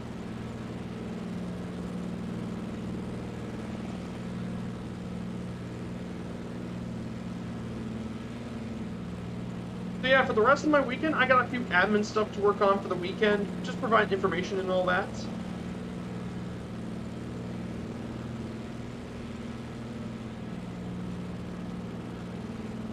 Mongo says he would like to see the 707. Yes, I would love to see the Boeing 707. That is a classic. That Boeing is what inspired all other Boeing commercial airliners yet to come. I mean, it inspired the 7. I mean, without the 707, we would never have the 737. We would never have the iconic 747 Beast. We wouldn't have all the massive Boeing planes. But, I mean, the 707 has an extremely long and proud history. It's over 860 have been built. In fact, it's still even in service in limited military charge service. It's still flying.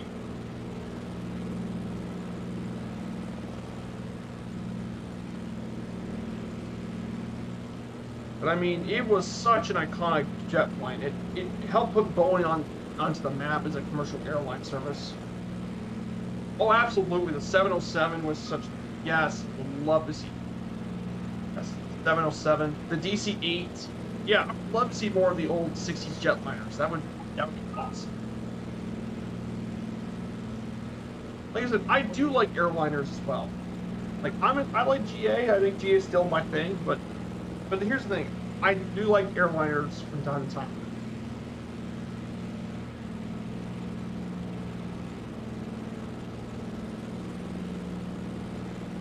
Also, I still need to do a 500 follower celebration at some point. So I need to do something. Maybe with the new hub opening. Maybe on next Sunday stream I do something for 500 and do a flight from our new hub. And do a couple of scheduled flights.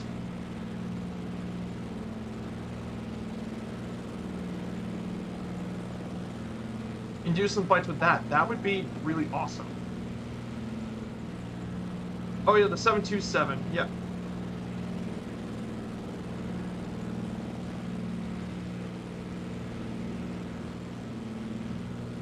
So there's a volcanic field over here.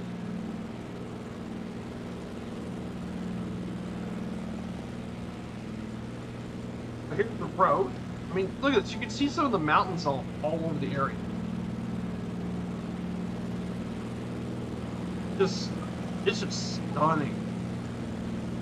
So many the scenery in this area is just cool. We're in the desert, but we have all sorts of mountains. So.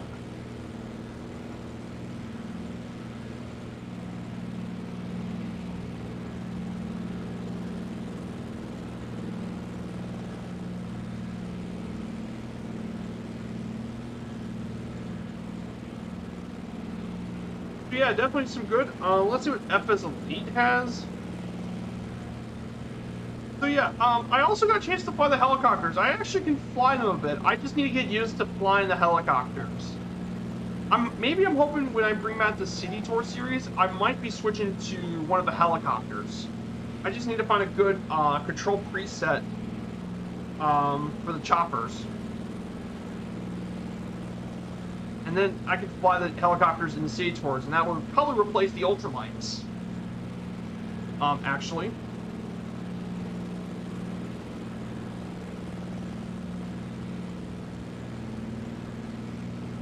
So let's see some other FS Elite news. Oh, this just came in today. Airplane Heaven is going to show off their preview of their Avro Lancaster. So the Lancaster might come soon. You guys that don't know, the Avro Lancaster is the most iconic British bomber of the Second World War. And it participated in a lot of the night raids that happened during those bomb campaigns. So yeah, this definitely is interesting. Oh, UK 2000 released a Telluride. There's Telluride scenery. I wonder if that becomes I don't know. And then Orbex is coming to be. Ooh, Orbex just announced Detroit Airport. It's not just coming in X-Plane, it's also coming to NSFS. So yeah, Kilo Delta Tango Whiskey. Merrick demoed all the new planes and helos, found different states for choppers. I enjoyed the Cabrio. Yeah, the Cabrio's really good. I actually really enjoyed the Cabrio. It's actually fun. It's a fun little chopper. Yeah, I think the Cabrio would be the plane I fly on the city tours, actually, if I get good enough flying. I think the choppers would be really, really good for the city tours.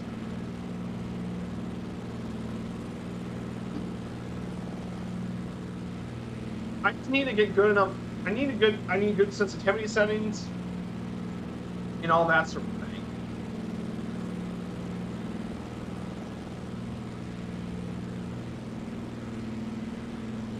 Yeah, Detroit Airport would be great to have as a scenery.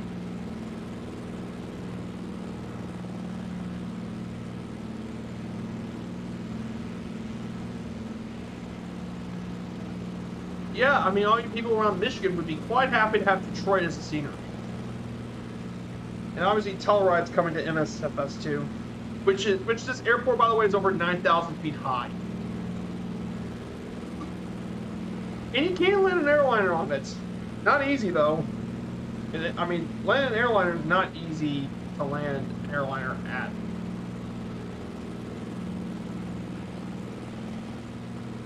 Okay. So guys, we're about 94 nautical miles away. We just went over quite a bit of the halfway point, so we have that as well. Let's see what other news they released. Parallel 42 has announced a new scenery, Cedar Mountain. I mean, Parallel 42 is one of my favorites as well. They make such great products. I mean, I love their Sky Park. Their Sky Park's really good career mode. I need to get back to that.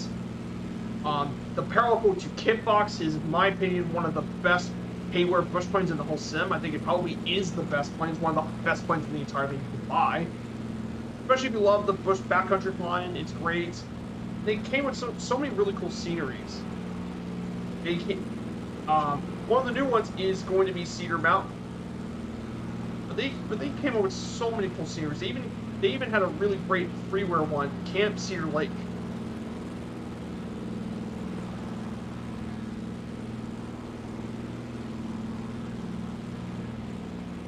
They changed the control mappings. The helo throttle is collective, and mixture is power. Got it.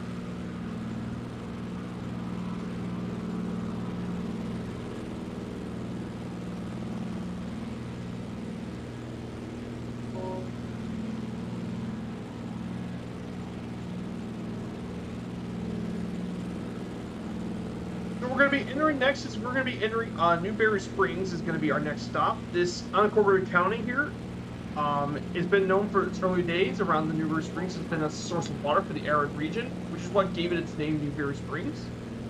Nearby is the nearby Calico Ghost Town and more. It's also got the Solar One Energy Project.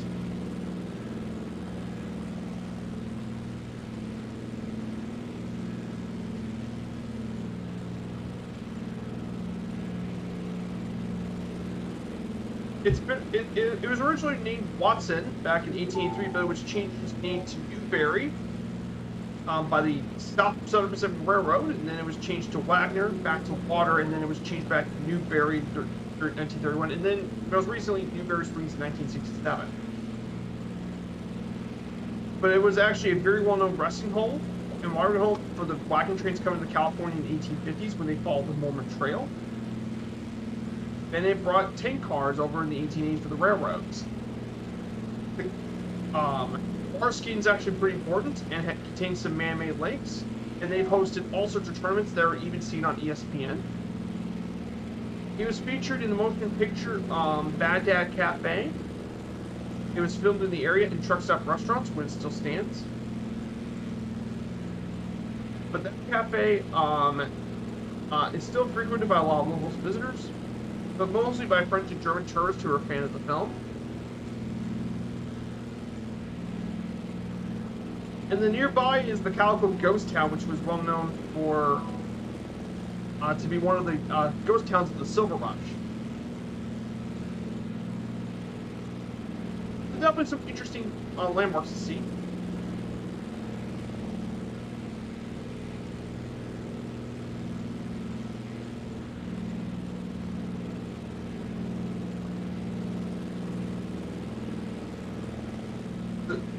And there's Barstow Daggett Airport in front of us. Further ahead is Barstow Daggett Airport. But man, this scenery has just been amazing. There's Mongo, there is Fire Sandy, Toonless Jed, I don't know if he's fine with us. There's Goofy.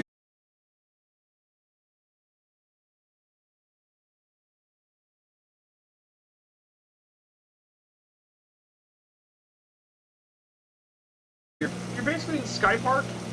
You gain money, but the main goal of Sky Park is to explore the world.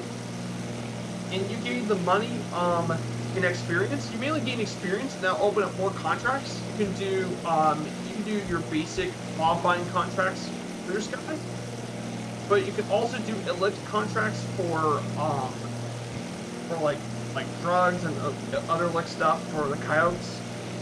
And basically, you can fly any type of plane you want, in any kind of route you want on Sky Park. So you basically explore the world. It's not nearly as expansive as, let's say, Neofly, but for me, it's more enough for what I like to do, which is just fly anywhere I want. But my career mode currently is actually with my virtual airline, believe it or not. Currently, however, that was until I got me a new career mode, which has been my virtual airline of Firefly Air. If you want to join, I have the link. You can click it up. It's part of the two-toner community. All you need is 3 easy steps. You just need the pod application, download the lane rate monitor and stuff, and more. Let me go ahead and show you what I'm talking about. So, Firefly, the main virtual airline operated by the two-toner community. There's 3 things you can do. Just sign up for your pod application here. Click the link. It tells you to create your own FS Hub account, which, by the way, is completely free. Sign up. Once you do that, once you sign up for your FS Hub accounts, and basically what FS Hub is, this cloud-based service operates all sorts of airline tracking, virtual pilots, and more, achievements, screenshots, and even support for Xbox. Then you download the lane rate monitor. If you're on PC, download this as well to track your landings, but it does way more than that. It also is easy to install. It does not operate in space. It supports all major flight sims, and it even has a logbook when you connect it to FS Hub.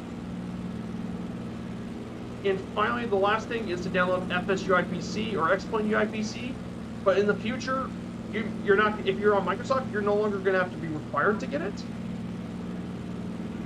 So, and then finally, for your Xbox users, we're going to go ahead and get the manual pilot report, which should be on your crew portal. And click manual pilot, and you can just submit your report with your flight, your aircraft type, your departure and arrival IKOs, your departure and arrival date, and your departure arrival times. Once you get that filled in, you just submit the PIREP, and one of the admins will be able to sign you up. And that's basically it for Firefly Air. Really simple, really easy, not difficult. And it's completely free, you don't have to pay anything.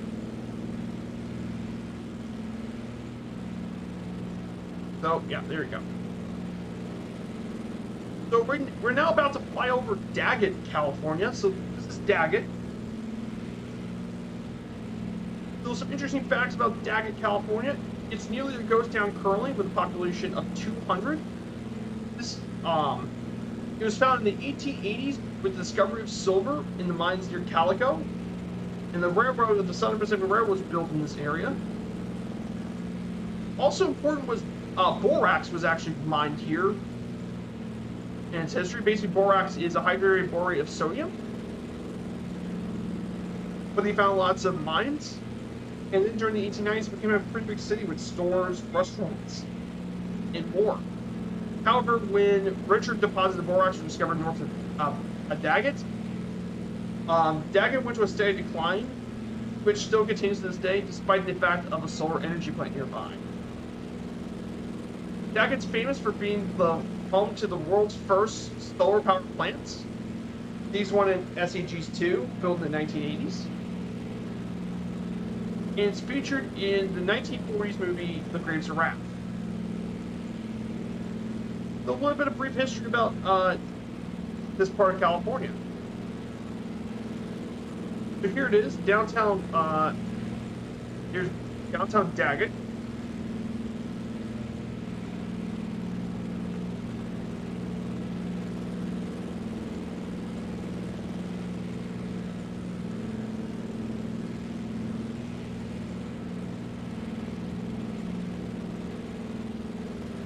What a beautiful area. But yep, 74 nautical miles remaining. Okay, 54%. I guess I'm going to have to refill some of it.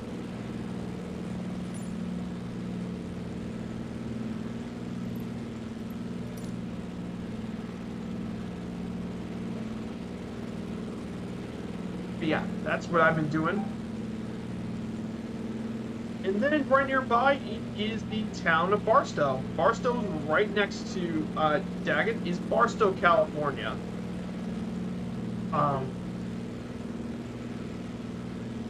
So what's some interesting facts about Barstow, California, you may ask? Well, Barstow is part of the Inland Empire region of California. 25,000 people currently live here. It's an important crossroads for the region. It's home to the Marine Corps base, Barstow. It was established back in the late 1840s in the Mormon Corridor, and it became a major part of the railroads with its rich mining history along the Mojave Desert, with the gold and silver developed in the area. Barstow was also quite an important stop on Route 66 as well, and they continued to Los Angeles. It's home to quite a few museums.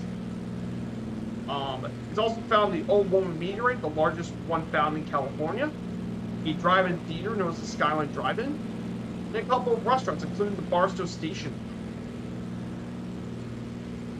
And it's been featured all sorts of pop culture and films, from Broken Arrow to Kill Bill Volume 2 to more. It's even mentioned in the Hangover movie and more. And of course, the music as well. Famous people from Barstow include former NFL player Nick Barrett.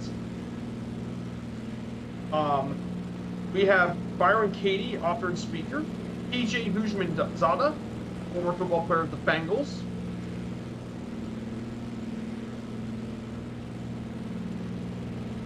And author and television personality Rick Steves are all people from around Barstow. That's pretty cool stuff. And located here is the Harvey House that was originally built in 1911, and it's still here today as an Amtrak station and depot. And it's one of the finest remaining depot hotels remaining in California.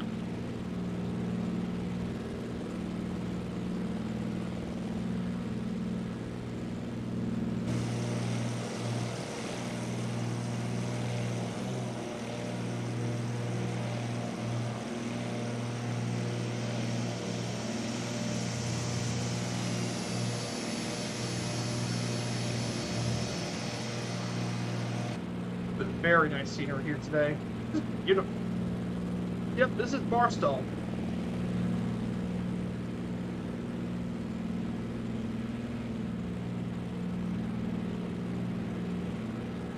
So yeah, guys, so we're about 66 miles out. Yes, Where its day number is Route 66.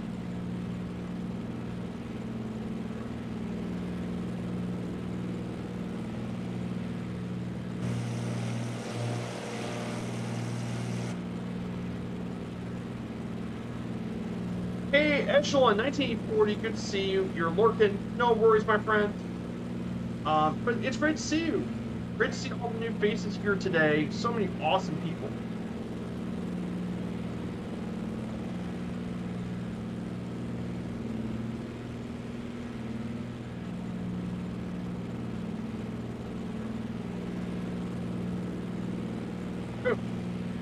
Okay, new VIP on the channel.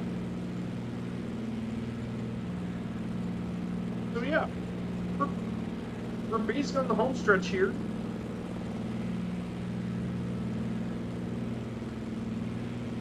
But man, we're getting really close to Southern California.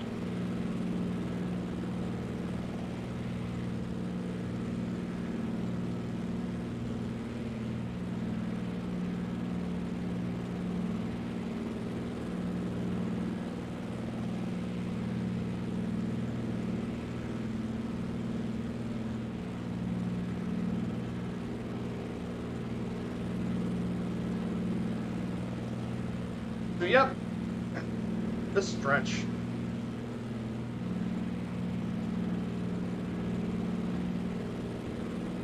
Yep. What a great way to spend this Sunday with you. It's great to spend you guys on this awesome Sunday. Just being here with the community is already making me feel really happy. But yeah, speaking about Firefly Air, we've now accomplished our goal for XP, so we're currently picking a new hub.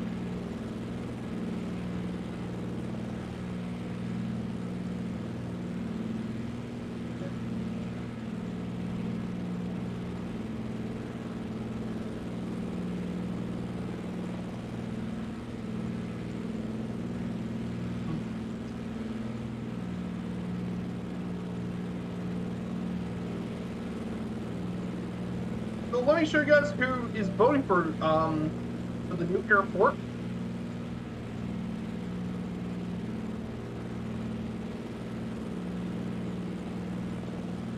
So voting for our new airport, we have a couple of big names here.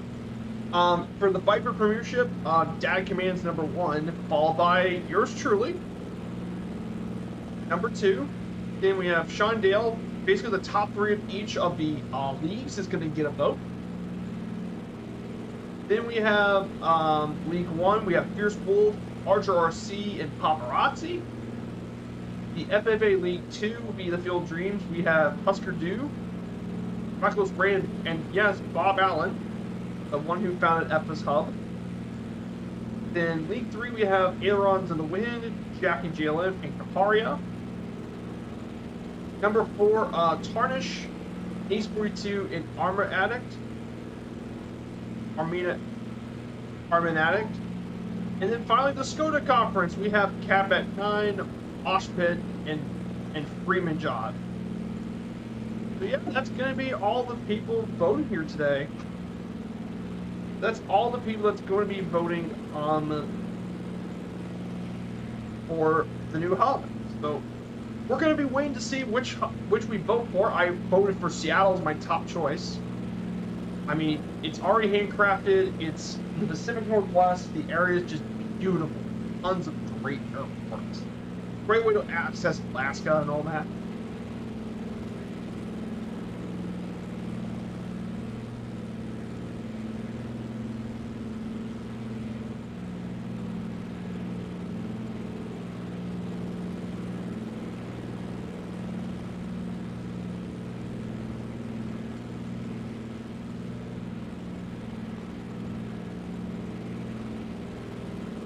I mean, look at this.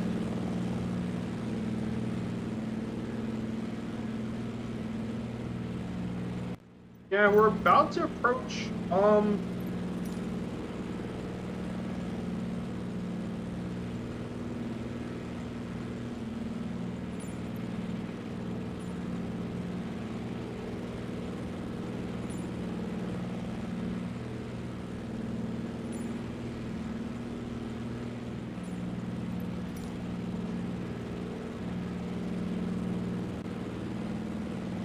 This sim is just blowing my mind every time I play here. I'm so impressed with this whole sim. Like the scenery is just, that's what makes it better than a lot of the other sims like X-Plane.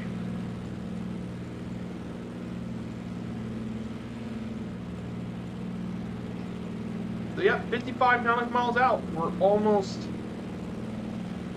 There's the Galaxy AEW. Let's see who's still flying along. I know Fire saying is heading straight for the airport, but flying along we have Goofier on.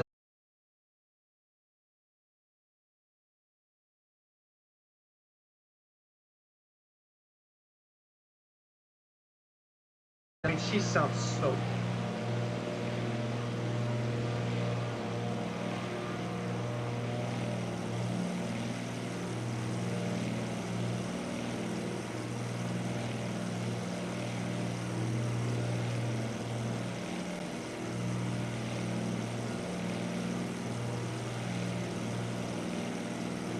Oh, the Blue Yard has land sight. Oh, that's gonna be cool. Oh, that's cool. Yeah, it took Charles Limbaugh all that time. Oh, it's good. Then we're heading to Hellendale, known as Silver Lakes. It was actually around since the 1880s with the Santa Fe Railway, and it provided a lot of watering stops for moving trains along the high desert. Most likely heading their way down to Victorsville, which is further south of the area.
Yeah, there's Hellendale, California. We should be able to turn left soon.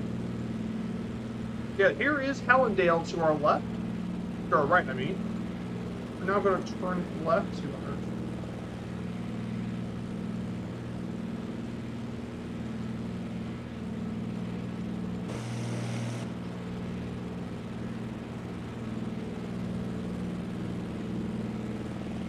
Yeah, it's running really smooth here, but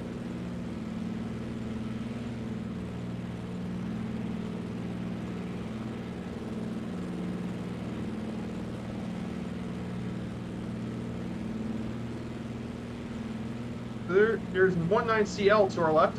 This is a dirt strip. I see a dirt strip to our right.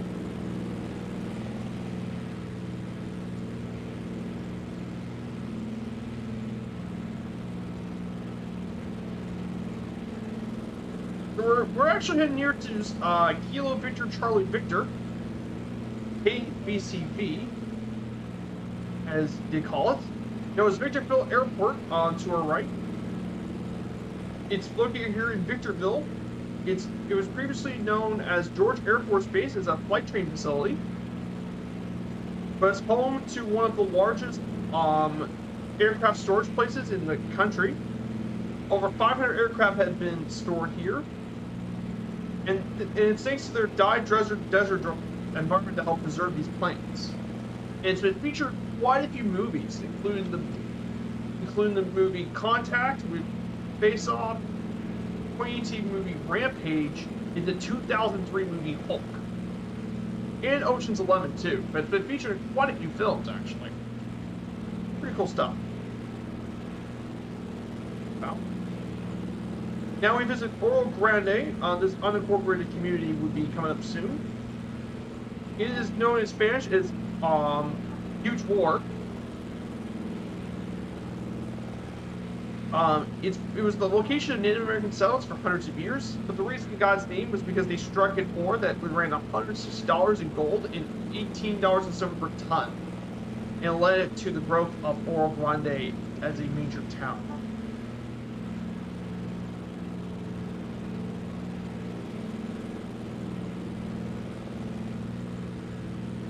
Oh yeah, basically Oro Grande means large gold. Um, Less than 1,000 people live in its incorporated area.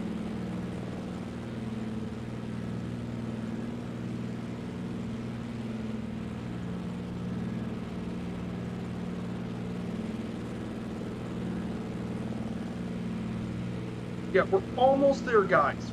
Almost there.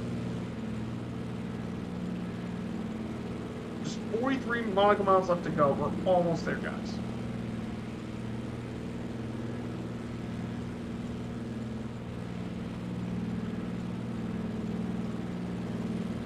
But man, this area is just beautiful. I'm gonna go ahead and rise.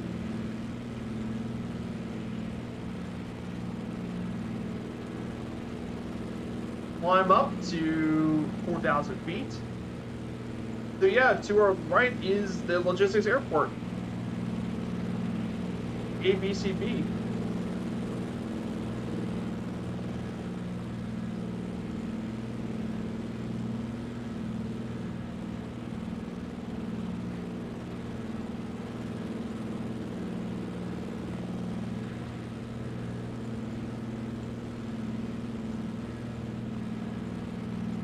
So now we're going to go ahead and talk about Victorville. Victorville, California, founded in 1858. It's a population of 134,000 people. It was named Victorville.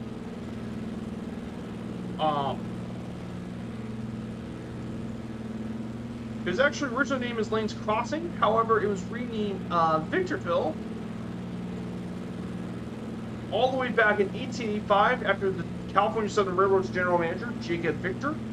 It became a pretty important area in the region for Route 66. In addition to this, in Victorville, in 1940, Herman J. Mankiewicz and John Houseman wrote the first two drafts of one of the most iconic movies of all time, Citizen Kane, by the way, which is considered by many to be possibly one of the most beloved movies of all time, and one of the greatest, if not the greatest film of all time.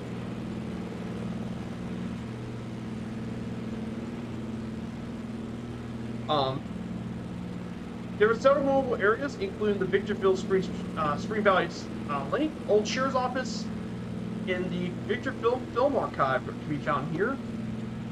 Some pretty notable people. It's been used in tons of film locations, from the movie Three Bad Men to It Came from Outer Space. Lethal Weapon was filmed around the area. Kill Bill Volume 2, and most recently, Sky. And some famous people include rodeo pioneer Earl W. Bascom, Major League Baseball infielder Matt Chapman, and the writer and director of Wonder Woman, Patty Jenkins. Yeah, some pretty famous people here in Victorsville.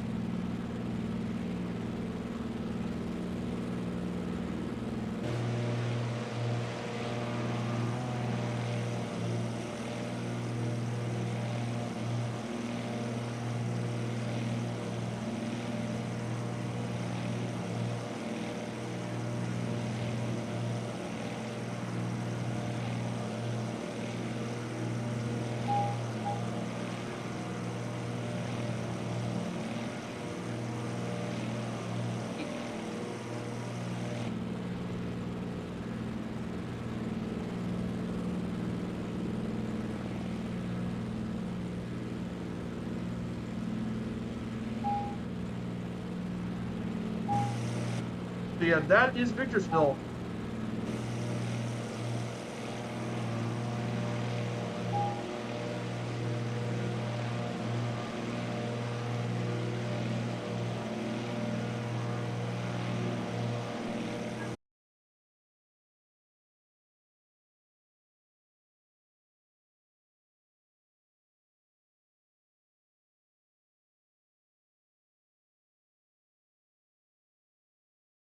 of the mountain region.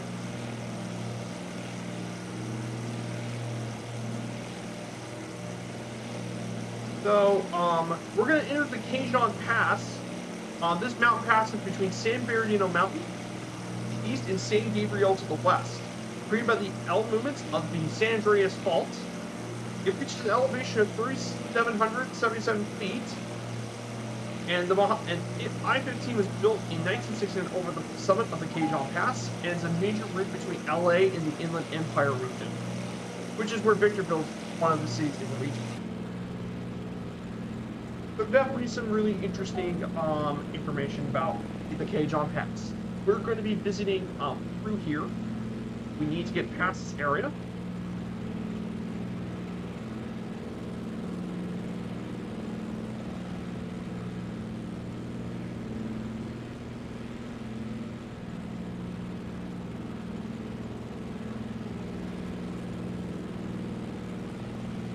And located in that pass, we should be getting close to the Summit Inn. This famous roadside diner was built back in 1952. C.A. Stevens bought the restaurant in 1966, and several notable clients include Elvis Presley, actor Pierce Brosnan, Carl Bailey, Clint Eastwood, and Danny Thomas were some of the famous celebrities and stars that actually visited the inn. Unfortunately, however, in 2016, it was destroyed by the Blue Cut fire, and the current owners plan to rebuild it to make it as identical to the old building as possible. Oh, you were killed by the mountains. Oh dear. Panic.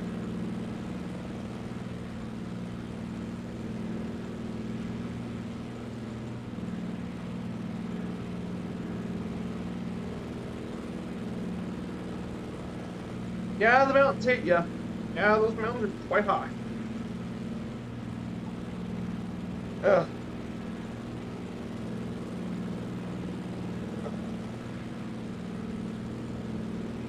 Well, we're going to be going through the mountains, actually.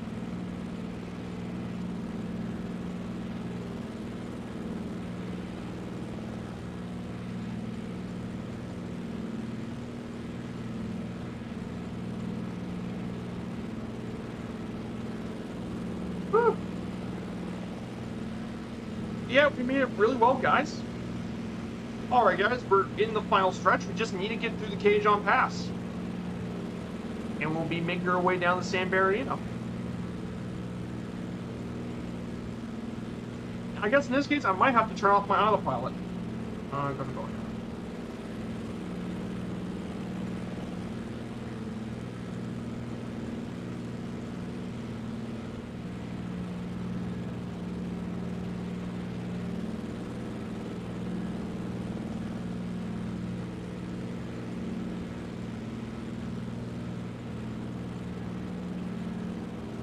Yep, so that's it, guys. We're recently near San Bernardino. Bernardino.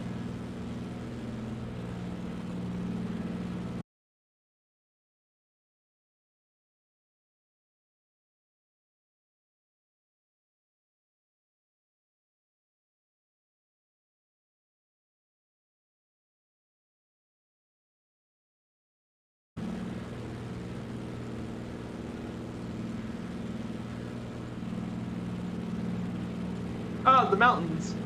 Cumulus granitus cannot be flown through like other clouds. Yeah.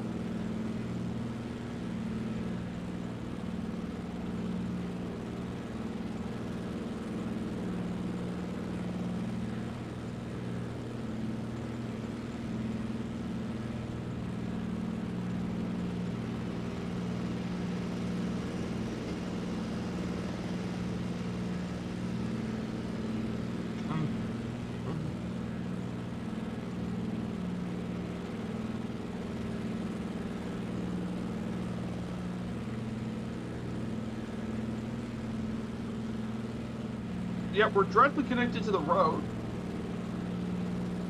This should be an interesting pass. But man, this is scenic flying. This might just be the most scenic flight we have so far.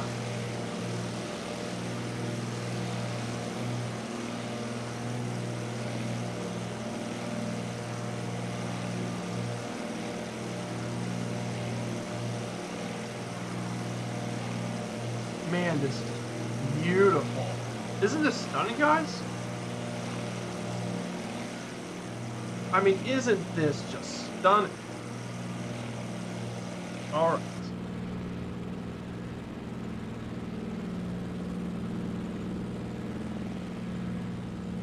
Okay, we have 24 nautical miles left.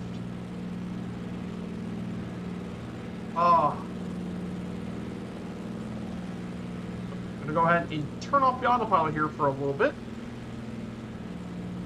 Oh, this is just nice. Beautiful scenery here. Oh, isn't this? Guys, this is just stunning. This simulator.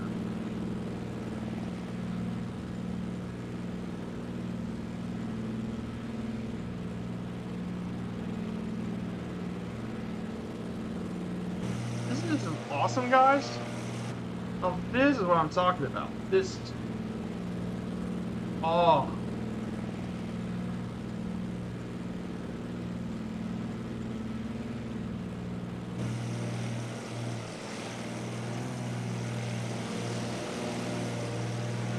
This is just too good, guys.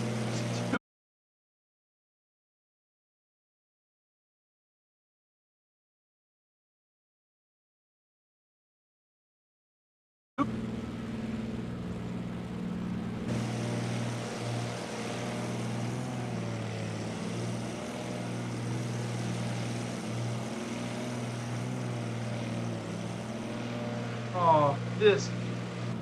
Wouldn't you guys agree this is just awesome scenery in this sim?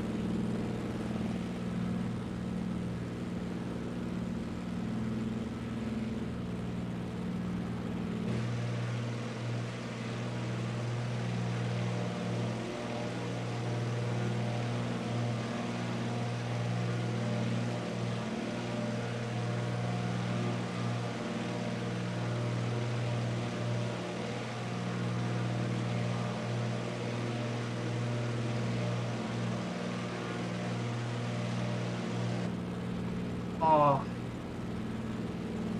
dude, this is stunning, guys. What a beautiful morning. Okay, guys. Absolutely amazing to fly on.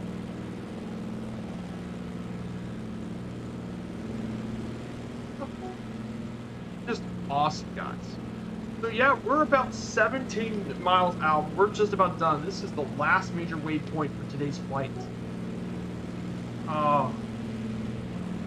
Look, I'm sorry I'm such a sucker for this, but man, this is why I love GA flying. The scenery is awesome. So yeah, guys, we're about to enter San Bernardino. This will be our final city for today's flight. Located here in the Inland Empire region of Southern California, has a population of 222,101 people, making it the 18th largest city in California, which is the nation's most populous state, by the way. In fact, El Salvador, Guatemala, and Mexico have established the consulates in the downtown area. It was named in 1810 when Spanish priest Francisco de Minas led an expedition through the area. And it has quite a long history. It was once part of Mexico before the U.S. conquered California. And it quickly and with the gold rush happening in the 1860s, it grew quite a bit as an important trading hub. And by 1889, Wards of the Springs, along with the hotel, attracted more people to it. In the modern age, there was Newark Air Base that was established in WW2, which is now the International Airport. Richard and Maurice McDonald founded the fast food chain, the McDonald's, which was founded here in San Bernardino. In 2015, a terrorist attack happened, a mass shooting attack happened that left 14 people dead and 22 seriously injured.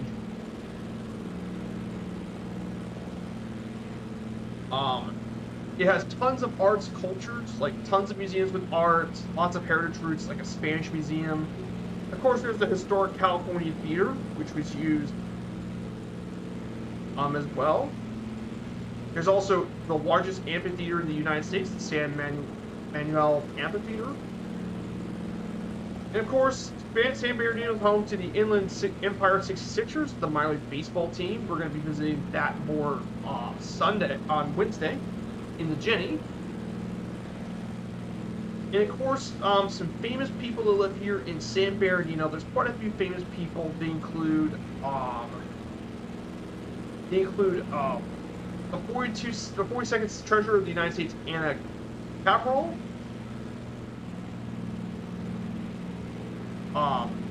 We have astronaut Michael R. Clifford. We have some sports players, including, and they include Byron Russell, basketball player Byron Russell. They included two-time PGA Championship winner David Stockton.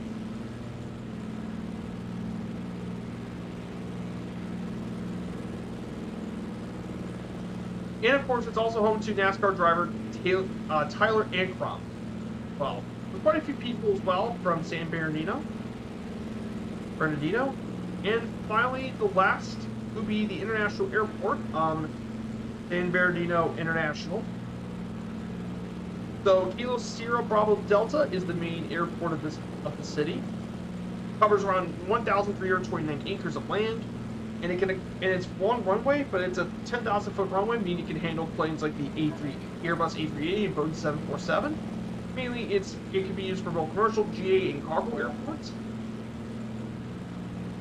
It originally was built as Norton Air Force Base that opened after the attacks at Pearl Harbor, though it was closed in 1989.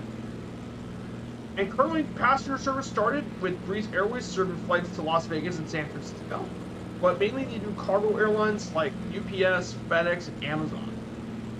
And of course, it was also featured in pop culture in the 1996 movie Executive Decision, the 2001 movie Fast and the Furious, and the 2004 Martin Scorsese film The Aviator.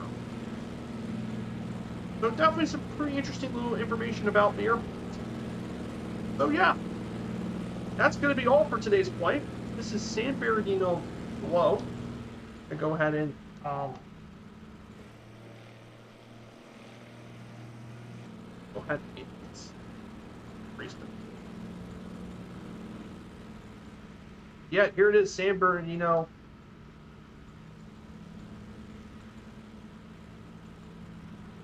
And we're going to land on runway, I think we can land at runway 06. Yeah, we can land runway 06 and find some good parking.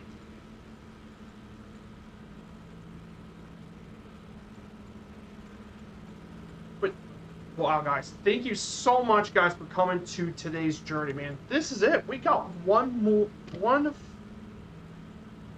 final leg after this. One last leg. We're done. This has been amazing. So, by the way,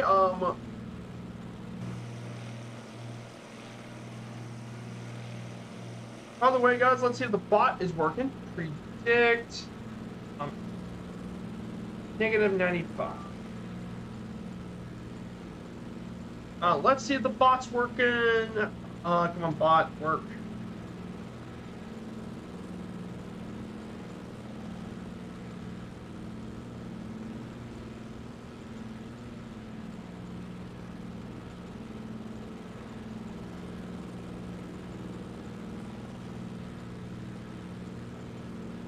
Okay, let me do this again.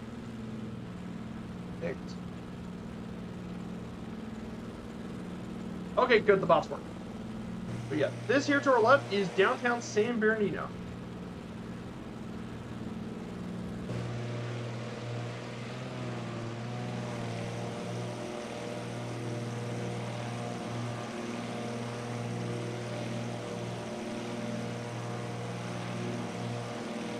Okay, guys. Put exclamation point predict, and we're gonna get ready to land. We're gonna land here really soon.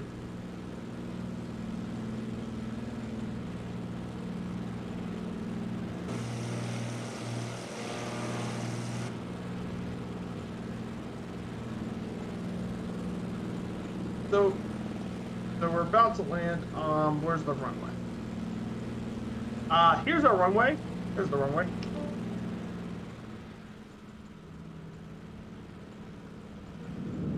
Okay, we got 1 set of flaps. We'll set that beaver down and we'll be done for today's flight. I do have the memory monitor on, so it should be able to track. I don't have the notification toolkit up.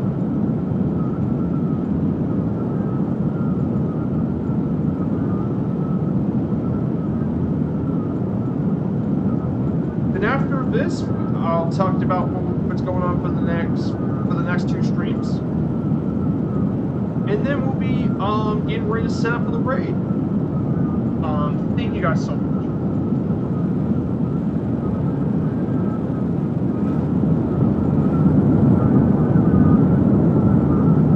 But man, I had so much fun today flying this boat. It is absolutely fun.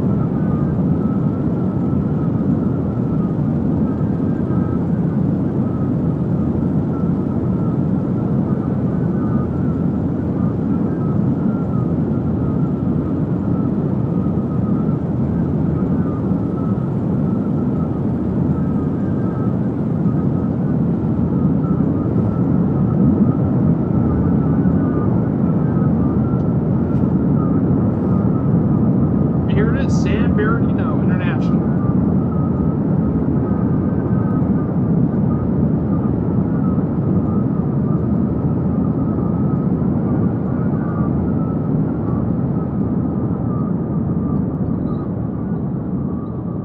Yeah, 130. Good landing. Very good landing. Flaps, and hey, we're down. Awesome.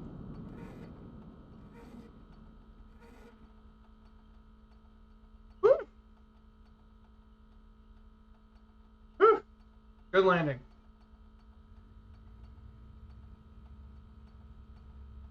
Yeah, I am really enjoying this beaver a lot. So it's just gonna find somewhere to park and we can end the stream. So, wow, thank you guys so much on this flight as well. The beaver is so much fun. Yeah, fun, easy to fly, absolute joy of a bird.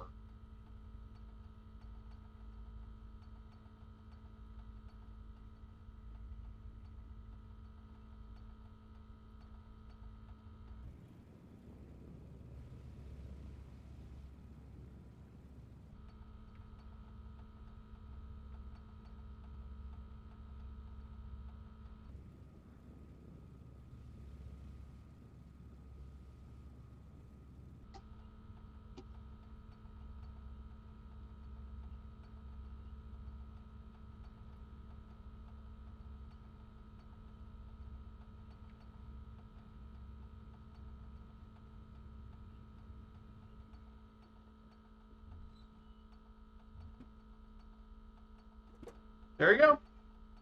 Just propeller, turn off mixture. I'm going to go ahead and turn off cab lights, strap lights.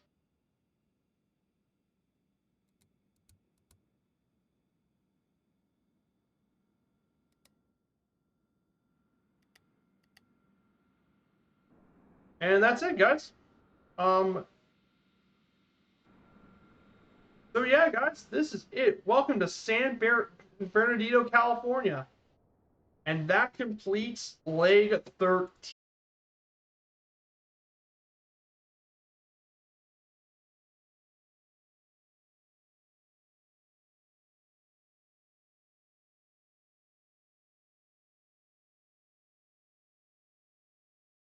And we're gonna head to Santa Monica in the Jenny.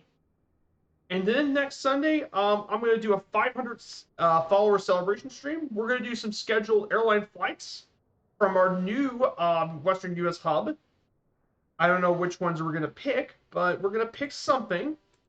So thank you guys so much on today's stream. Thank you so much. So we're gonna find someone to rate. I think we're going to rate Captain Arash. He's currently flying the Airbus A310 I believe he's flying it in Armenia to Iran. But yeah, let's go rate Captain Rash. Guys, thank you so much for coming today, for all the new follows, the new people in chat. Thank you guys so much, and I hope to see you all again on Wednesday. Make sure you guys stick around for the raid, alright? Take care, everyone. Bye.